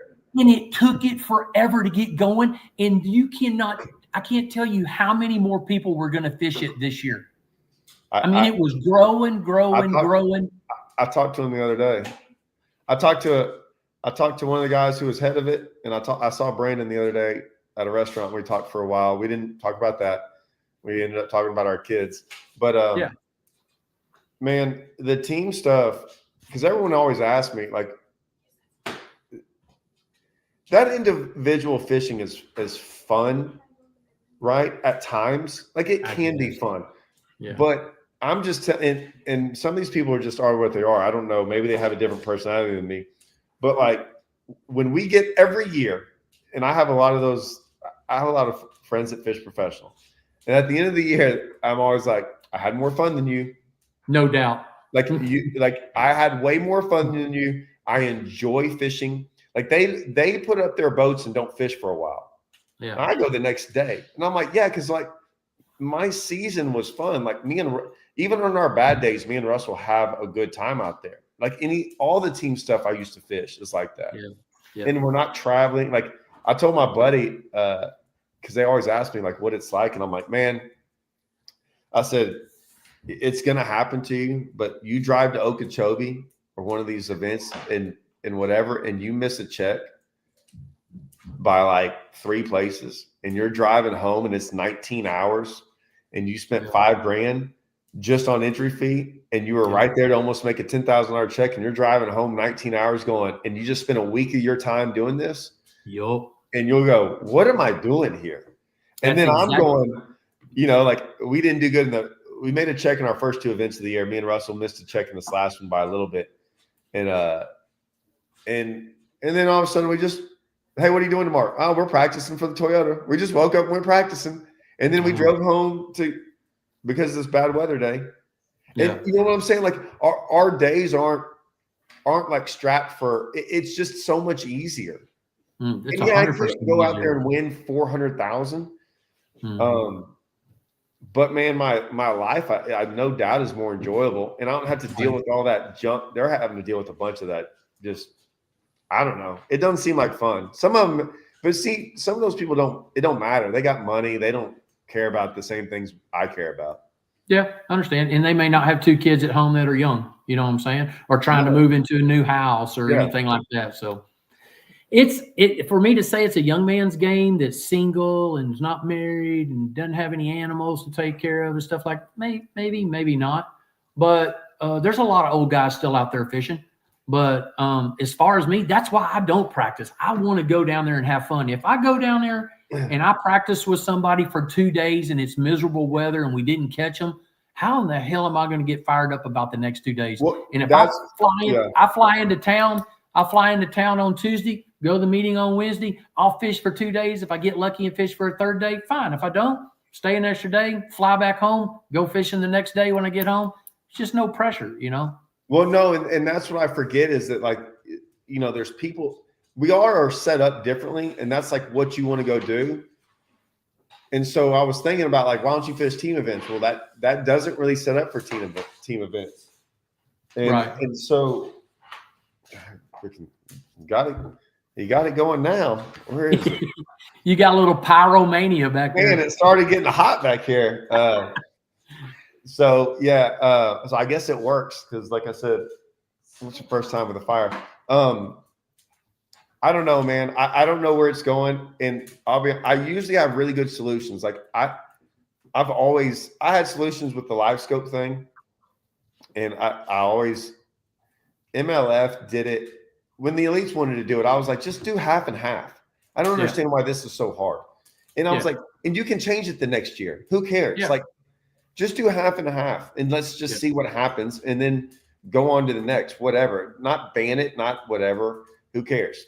What I'll say is, I don't have a good solution to the Coinger thing. I don't know. I can't figure out where an incentive. So there's been a lot of things of going, I don't like the shared weight thing. I don't know what the incentive would be. Like either a boater or a Coinger gets an incentive based on whatever. That I've read all of it too. I'm like, yeah, I get you could, but I don't really I don't even think y'all would like that. I don't know where it would be good. If you get rid of them all, and like I said, I fished the tour that last year where we had nothing but GoPro cameras. Yeah. You know, and that's why I got into YouTube, because they made me go get a GoPro, which is the last thing I ever wanted to go do. But I was like, all right, because I was like, y'all are making me go spend $400. And then I went and did it. And a lot of people were going, Coingers just keep the honest people honest. Yeah. There was tons of people. There was tons of cheating that went on with Coingers. Now, it might not be the cheating you're thinking of, but we view cheating or breaking the rules or an intent to gain an advantage. They did it with Coingers in there. I mean, plenty of times. Oh, yeah. So I don't really – and then Bass just said, forget it. We don't care. We're going to get this many boaters, and if Coingers don't show up, you just don't have a Coinger, which we were all fine with that. Some days you got one, some days you didn't. Most of us didn't really – it just was what it was. I don't know why MLF won't do that. I don't know. But what I don't understand is if next year 150 boaters want to get in an event and you got 100 Coingers, you're telling me they're going to let 50 guys not fish? Yeah, that's what I didn't understand too. So there's a couple of guys around here where I live that wanted to fish the Toyota, but I was telling them like day before yesterday, I was like, dude, you're not fishing the Toyota unless you have a link. You have to have a link, because there is boaters in line right now that's been in line for a while. That don't have a link.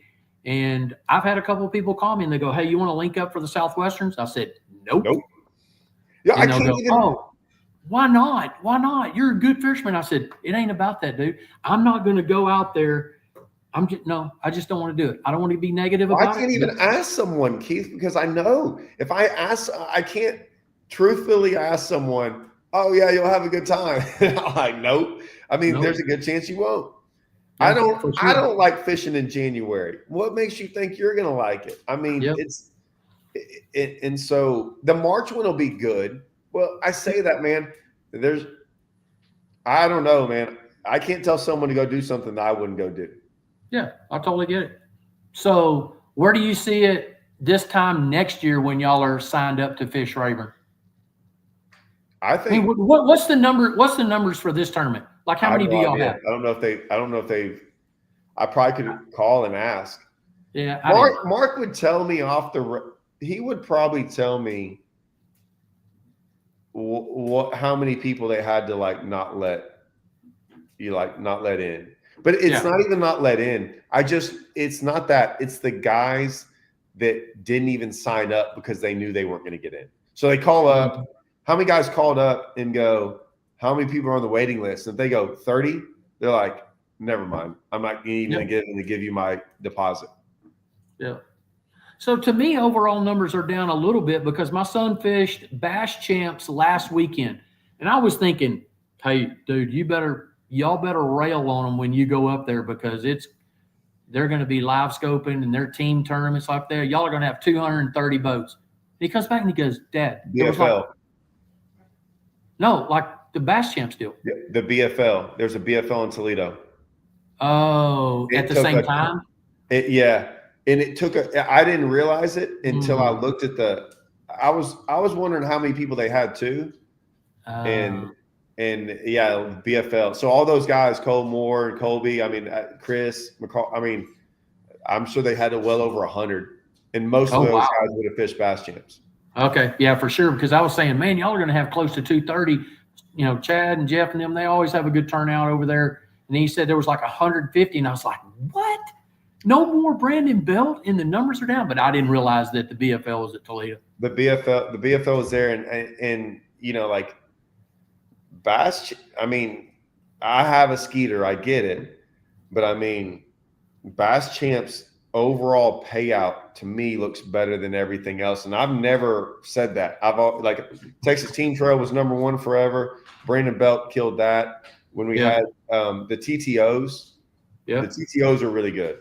TTOs might be better. I haven't really, because we're going to try to fish some of those are usually North Texas, but me and Russ are going to drive up there and we got them on the schedule too. But yeah, I mean, Bass Champs has a good payout now.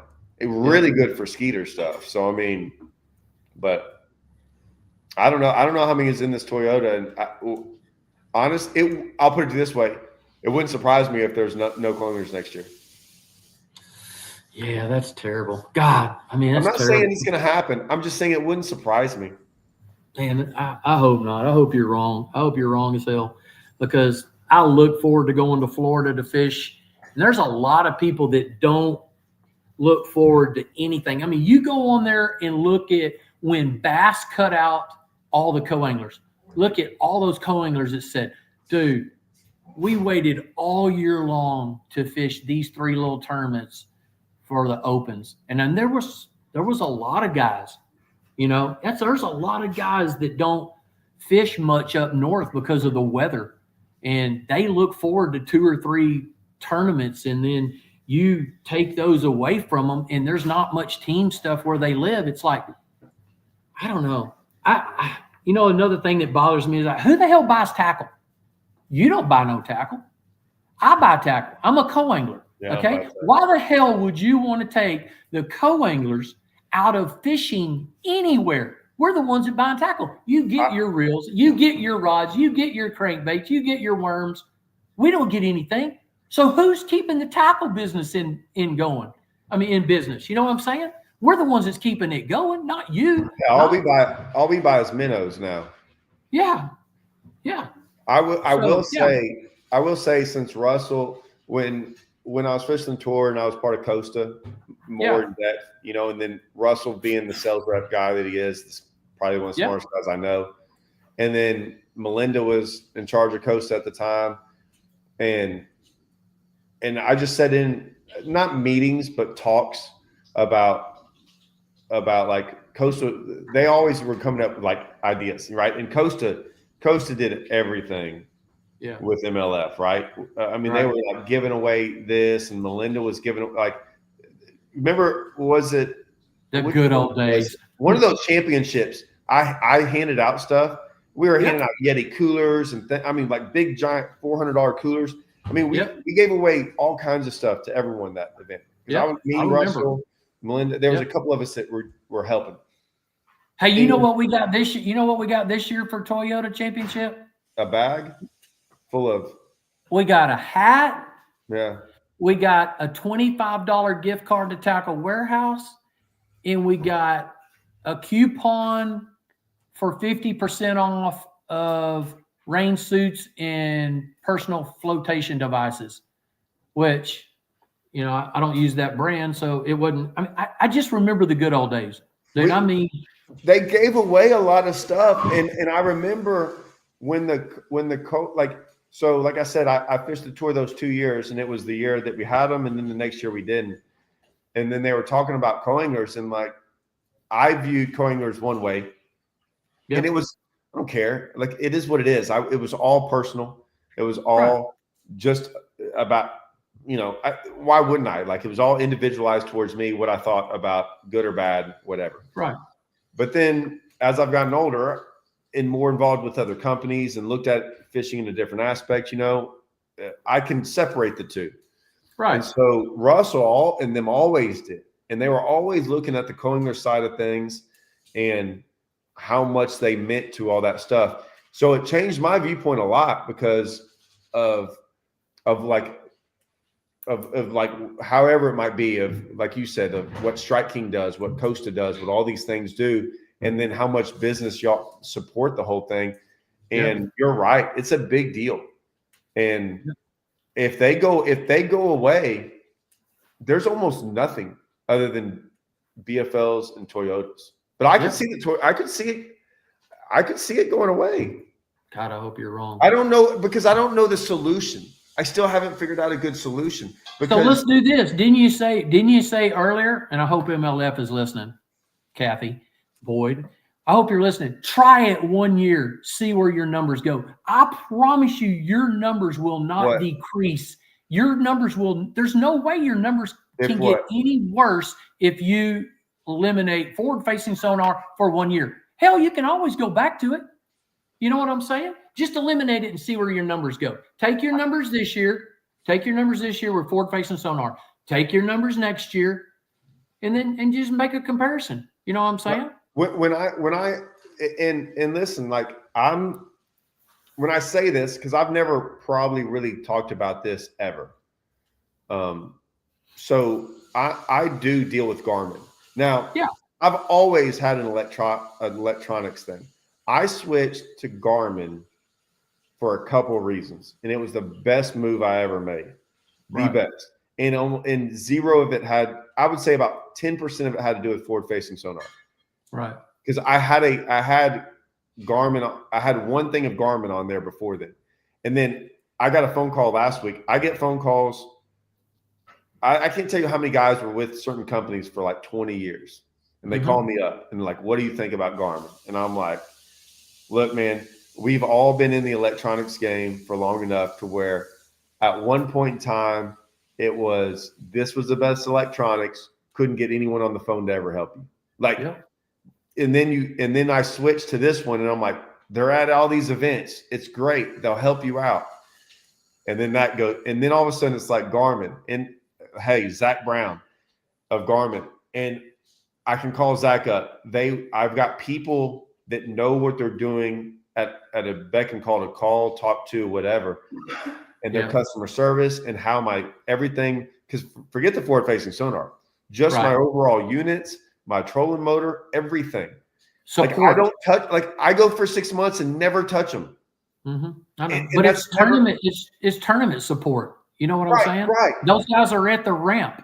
We don't hardly have any guys anymore at the ramp. You know, Logan's there. Logan's been awesome. I'm telling you. And that's why you got to make a change people that are going to support you. Right. And so I say all that because I am sort of, it's not really it's kind of a weird thing. But anyways, Garmin is, I like it, and they helped me out. I don't know if getting rid of it, I don't know if how much that will fix, but I tell you, every year that they go longer with it, it's going to be harder to get rid of it. Ooh. Because when you look at, so here, I'll tell you this funny story.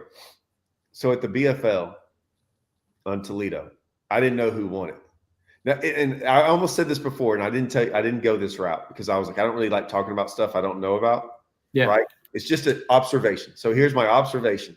So hopefully no one comes at me like I was wrong in any of this, but we all agree, I think everyone would agree that the assumption is if you're a younger fisherman, you're probably more apt to be a live scoper, correct? Yep. Okay. I know 60-year-olds at live scope. I'm just saying, if you're younger, chances are you grew up there. There's nothing wrong with that. Yeah. So I didn't know who won Toledo, right? And because we looked it up only because Bozart was over there at our camp, and he was saying something. And I'm like, he was talking about something about whoever fished over there. So we looked up the results. This was, I think, Sunday, I believe. And I'm like, oh, okay. I saw Cole Moore, and I saw Kobe Miller and Tater and all them. And I'm like, I don't know the guy who won it. And I'm like, well, I'm just going to click on his profile of MLF. And I did. And it showed almost that he hadn't fished very long. And then it showed college fishing, and it showed a picture of him. And it had like a college fishing jersey on, right? Yeah, yeah. And I was like, oh, young guy. And then I looked at like 6th, 7th, like the guys I didn't know, none of them fished very long. And all of them had like college fishing in their profile. Oh, yeah. And I was going, the top 10 was littered with nothing but young guys. Yeah. Which, whatever. I don't like it. Doesn't, I was the oldest guy at Guntersville. Right, they were making a joke about it that I was the oldest guy at Guntersville when I was leading it on day one of the championship, because it was all young guy scopers. Yeah, and I was like, I kind of laughed about it. Yeah, it's like whatever.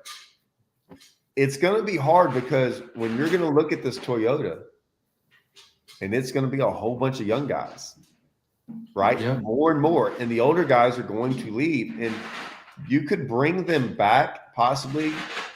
Like when I talked to Mark, I asked him this, and this was my thing. Mark, I don't care what you do with live scope. I don't care if you get rid of it or I'm fishing it regardless, so it doesn't matter what you do. It won't change I said, if I were you, if there's more people that will fish with it, then I'm for it. If there's more people that will fish without it, then I'm for that. Because I'm always about participation, because just like the Brandon Belt thing, just like all these tournament trails that were phenomenal, just like Bass Champs would be a lot better if 300 guys fished it, not 150. I think what MLF ought to do, this is what I think, is I think that they ought to say, hey, you know what, guys? We sent out 13,500 questionnaires. Be up front with everybody, okay? Just say, hey, we sent out 13,500 questionnaires. We got back 7,000 questionnaires for forward-facing sonar, and we got back this amount of questionnaires for no forward-facing sonar. So is it a vote off? No, but what we're saying is that there's more people that want forward-facing sonar than not, so this is the route we're going. But what if the numbers would have been reversed? What if there would have been 10,000 that said, we don't want forward-facing sonar?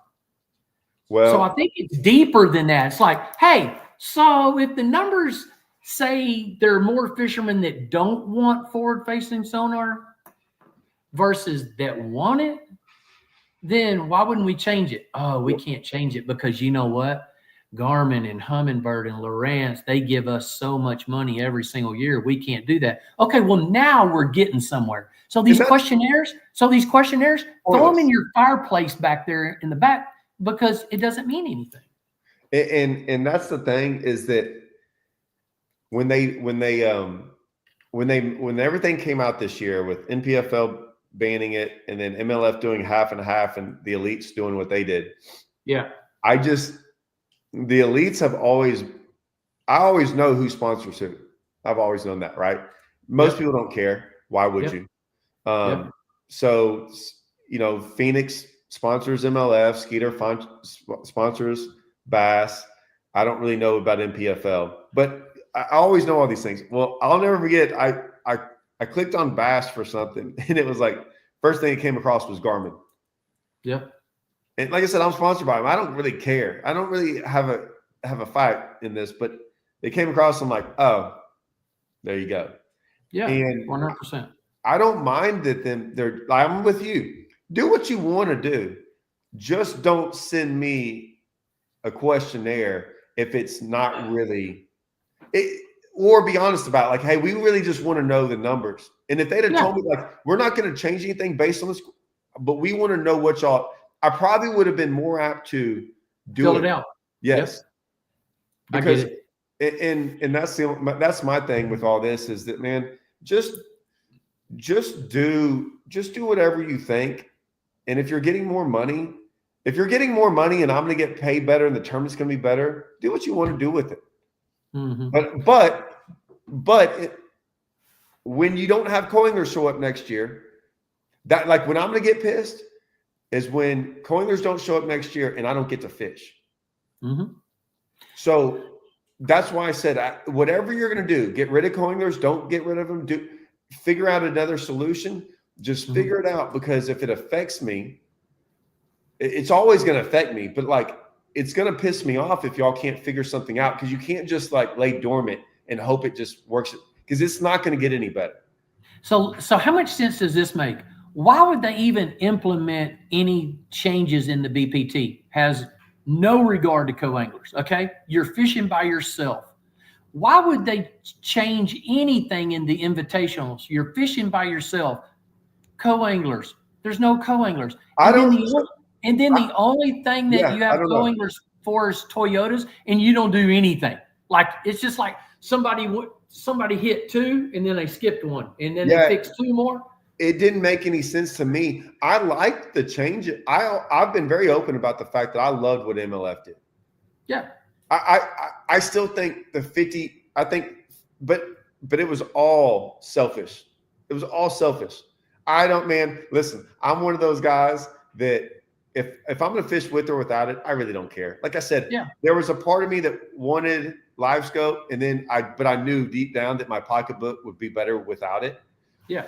But I was probably still going, I didn't know where I was going to lean to. Like I said, it didn't matter. I told Mark, I said, whatever, I will fill it. I almost wish you could tell me where it's going, and I'll fill it out that way, because I'd rather more people do it. I don't, but selfishly, and I'm sure people get mad about this, I just want to look at someone and go, hey, man, how come you catch them every time they're allowed to scope, and every time you don't, you can't catch them? Yeah. I hated that. The one debate I hated, I didn't care about anything else about live scope. The only debate I hated was the fact of guys were going, oh, they can still catch them if you take away live scope. And I'm sitting here going, well, I got 20 years of experience watching some of these guys that never caught them, and all of a sudden that thing popped up and now they can catch them. Mm-hmm. No. I mean, when I say catch them, I'm not saying, like, everyone's like, oh, did you see that live scope over there catch a fish? And I'm like, yeah, man, my 10-year-old can go out there and catch fish. Like, that, just catching a fish. There's a big difference between catching a fish and winning a tournament. Oh, yeah. And a lot of these people always think I'm always talking about the elite guys. I'm rarely talking about the elite guys. Like me and you, if me and you are talking, me and you are never talking about elite guys. We're talking about guys on our level. Yeah, we're talking about the guys around our level, guys around Texas, and we're looking around going, that guy, like, we know, we don't have to say anything. We're like, that guy, live scope came around, now that guy can fish. For 10 years, you know what I'm saying? How lucky is this?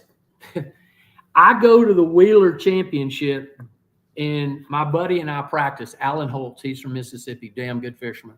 And he drags his aluminum boat down there, and we practice. And I'm thinking to my whole self, like we're throwing shallow stuff like top waters and chatterbaits and flipping some wood and throwing a frog here or there and shallow crankbaits. And I'm thinking, we're doing all this and we're going to draw a dang scoper. Now, there was a lot of scoping going on in that Wheeler tournament. 3 days of tournament fishing, I never drew a scoper. 3 days. And I every day I would come in and I go, well, who do I got now?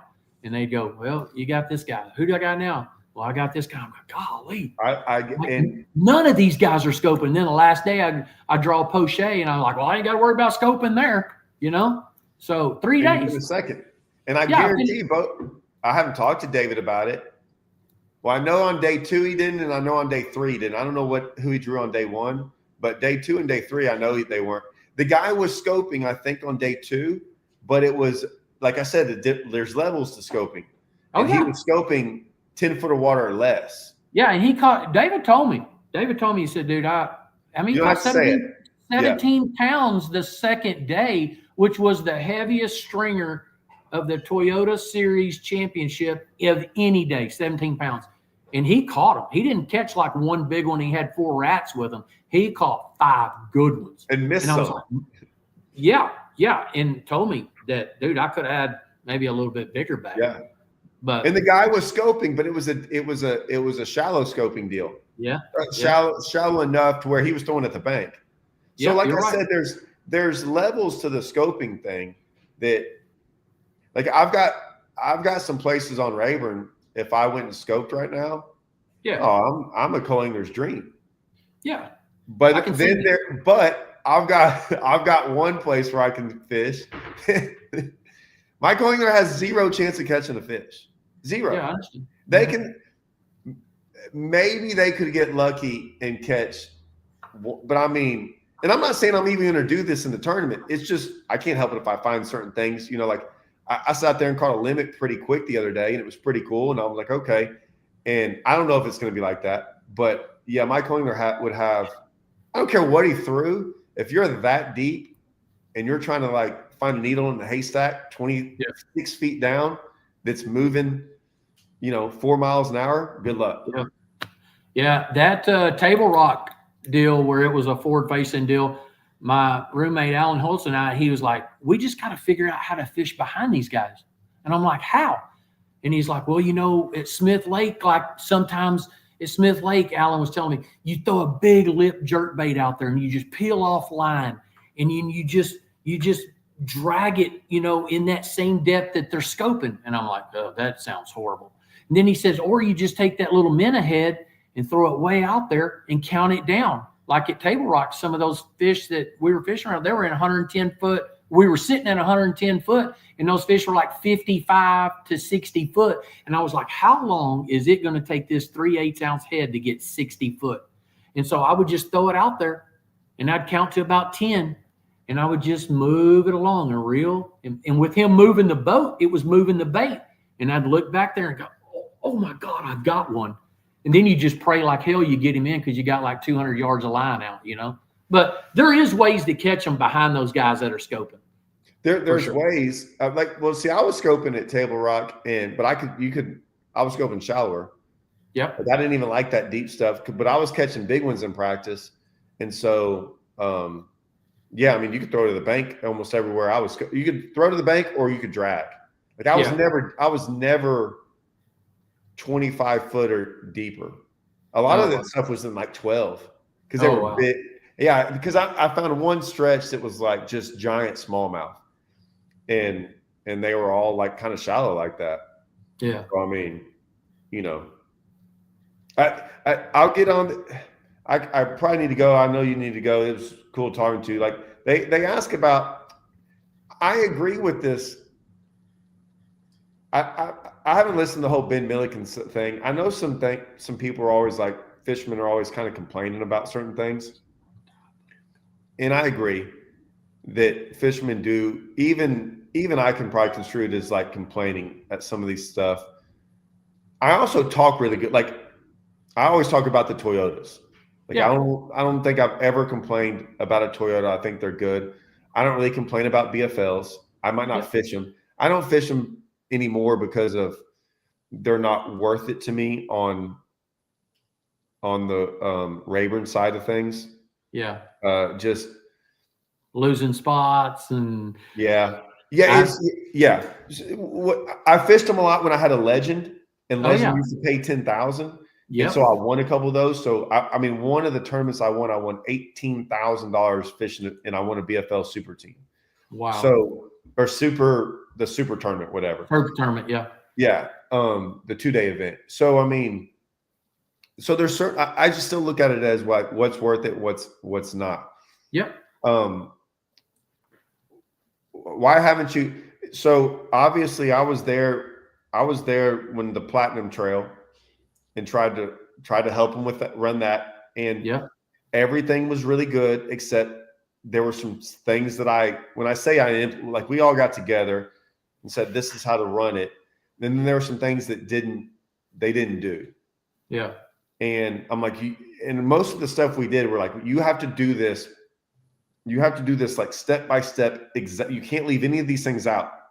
Right. If we give you 100 things you have to do, if you leave out one or two of them, it's going to screw everything up. Right. And that kind of happened. And then TTO guys did it. Donnie and them did a great job of that. And theirs was going to be a struggle because they were never going to make money from the get-go. It was going to be later on. Like it was going to be like, this is going to have time to grow. And then Brandon Bell came along and they were knocking it out of the park, but it wasn't Brandon's, like he did it too good to maybe too many people had their hands in the cookie jar. Yeah. And so there's a lot that went on. We've tried, like, we don't necessarily complain. Like even like a lot of the elite guys, they're not complaining about things.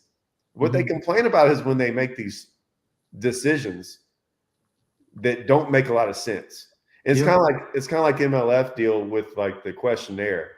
I don't really care about the questionnaire. Like they did what they did. They didn't change anything, but it was like, it didn't make any sense why they did it. Yep. Why it just didn't make sense why they did what they did. But listen, I've said it. This tournament thing, I think the pro level circuit tournament thing is going away.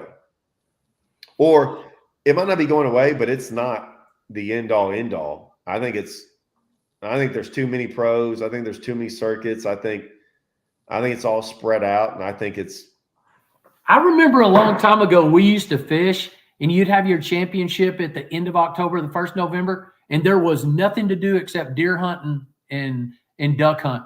And then we would pick back up in January and we'd start fishing again. Now it's like I was telling my son, we fish 12 months out of the year, which I don't mind. I really like it, but it doesn't leave time for us to travel to Mexico and hunt or go someplace and duck hunt because we're always fishing. But there's a lot of different things happening now. Like everybody wants to like put their take on a tournament. And man, I really thought that Brandon Belt deal was they had, and you had a lot of pros saying that was probably where it was leading. I just think with this, and this is a whole nother topic, but the whole social media thing and YouTube and all these different things, like that platform of Bass and MLF is getting smaller. Yeah. And there's other platforms. I mean, I have my own platform, if you want to call it that. And so I don't need MLF or Bass to go for me and you to go talk fishing for 2 hours. Exactly.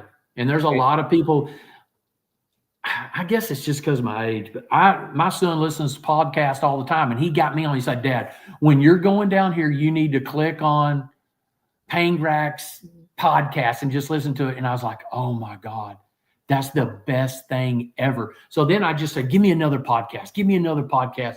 So now it's like I love to listen to podcasts. Don't listen to the radio much, but just when I'm traveling by myself, I love to listen to just fishing. And see, I listen to more like some of the Rogan stuff and Sean. Yeah. I listen to some other guys. I don't listen to fishing podcasts ever, but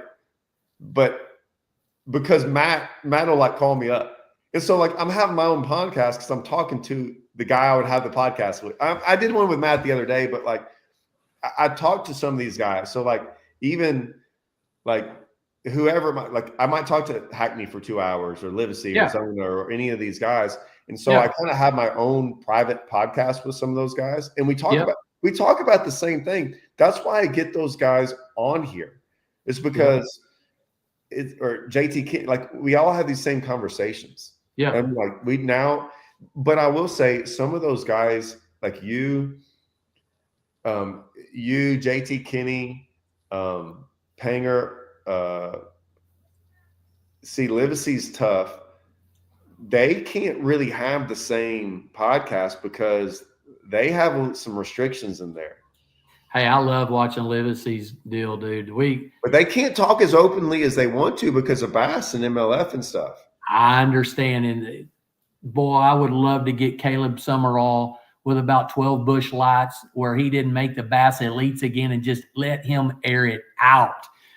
And but I love those guys, man. I love watching them. And I mean, look, we get Watson on there and Ish and stuff, and I mean it goes crazy. Yeah, I love watching Watson too. Watson doesn't have much filter, and to tell you the truth, it's good because hey, a lot of people say that Todd doesn't have a lot of filter either, but I don't have a lot of filter either, and I have a lot of respect for guys that don't have filter because there's not many of us. There's a lot of people that, like my son will say, Dad, Jed, don't be so gritty. Don't be so harsh. Don't rock the boat. Yeah. Don't say that. And I'm like, piss on them. I don't care. You know what I'm saying? I'm going to tell them what they need to hear because when I leave the room, they're not going to go, I wonder what he meant. They're going to know exactly how I felt. Yeah. You're the same way. Watson's the same way. JT's the same way. They're all. It's funny. It's funny too because those are the guys I get on my podcast, and we talk all the time. But like, there's other guys I talk to, but I'm like, I know it's not gonna. I'm not gonna get the whole. It's not the whole truth. I'm just like, man, I don't even want to go down that route. At least with them, like, hey, they might say it a certain way, and you might not like it. You might not always agree with them, but you're not going to call them a liar. Yep. They're not lying about anything. They're not trying to like do anything they're usually not trying to promote themselves. They're just telling you what happened. And those are the guys I like, Yeah. Yeah. I agree. Well, good luck to you at the Toyotas. I hope you catch them scoping. Yeah, I will. I'll be honest with you. So, what is today? I can't because the days are all messed up. Is today Tuesday, right? Tuesday, yeah. It's all because we all like saw the weather and took a day. Like we're not doing this on Tuesday. We're not gonna. I even called you. I'm like, there's a good chance we can do this week because we're gonna have an off day. We're gonna take our own off day. That's for sure. Yesterday, like I said, I get out there and the wind's blowing. I told Russell, I'm like, I'm going to one area. I'm gonna try to go figure it out over here just because the wind, that's all I'm gonna do. And if I don't catch them, I got a Strike King meeting. I'll get off the water early and I'll go home. And I only had 4 bites yesterday, but it was the first time in January, or in December. It's the first time I've had bites that I was like, oh, this is like how to win a tournament type deal. And I hadn't been. I know how to win those tournaments in January. Like we won a couple of them January, February with giant bags, 30-something, before scope or anything like that. And they were always semi-needle and haystacks. You might go a couple of years without ever finding one. Yeah. And I'm not saying I found that, but I found something as close as I found in a long time. And I'm like, but it could have been just this one day. Who knows? But at least I'm kind of excited to go tomorrow, even when it's going to be 20 degrees outside when I get out there. Yeah. But I will say this, as cold and as nasty as it's been, it's hard to count on anything right now with the weather doing what it did. I mean, what did it? Louisiana had 6 inches of snow last night, this morning. Wow. We had snow at our house. Houston was like, there were guys coming up 59. And I was thinking God, where's that guy been? And I forgot he was driving south, coming north. And his 18-wheeler is just snowpacked. And I'm like, that's weird to see a guy traveling from the south coming north with snow everywhere. I know they got it far. They got it a lot worse. We didn't. We just got a little sleet last night, and it wasn't anything big. So yeah. Well, good luck, man. I'm glad you had me on. I hope we answered some questions. And I like talking fishing. I both you and I've been doing it for a long time, and you know, whatever the case is with the forward facing sonar is, it's going to work itself out. You know, We didn't answer Steve's question. you You gotta have one guy in there. Kind of like girls. Yeah, for sure. All right. All right. Good talking to you, man. All right. See you, man. All right. Later. Bye.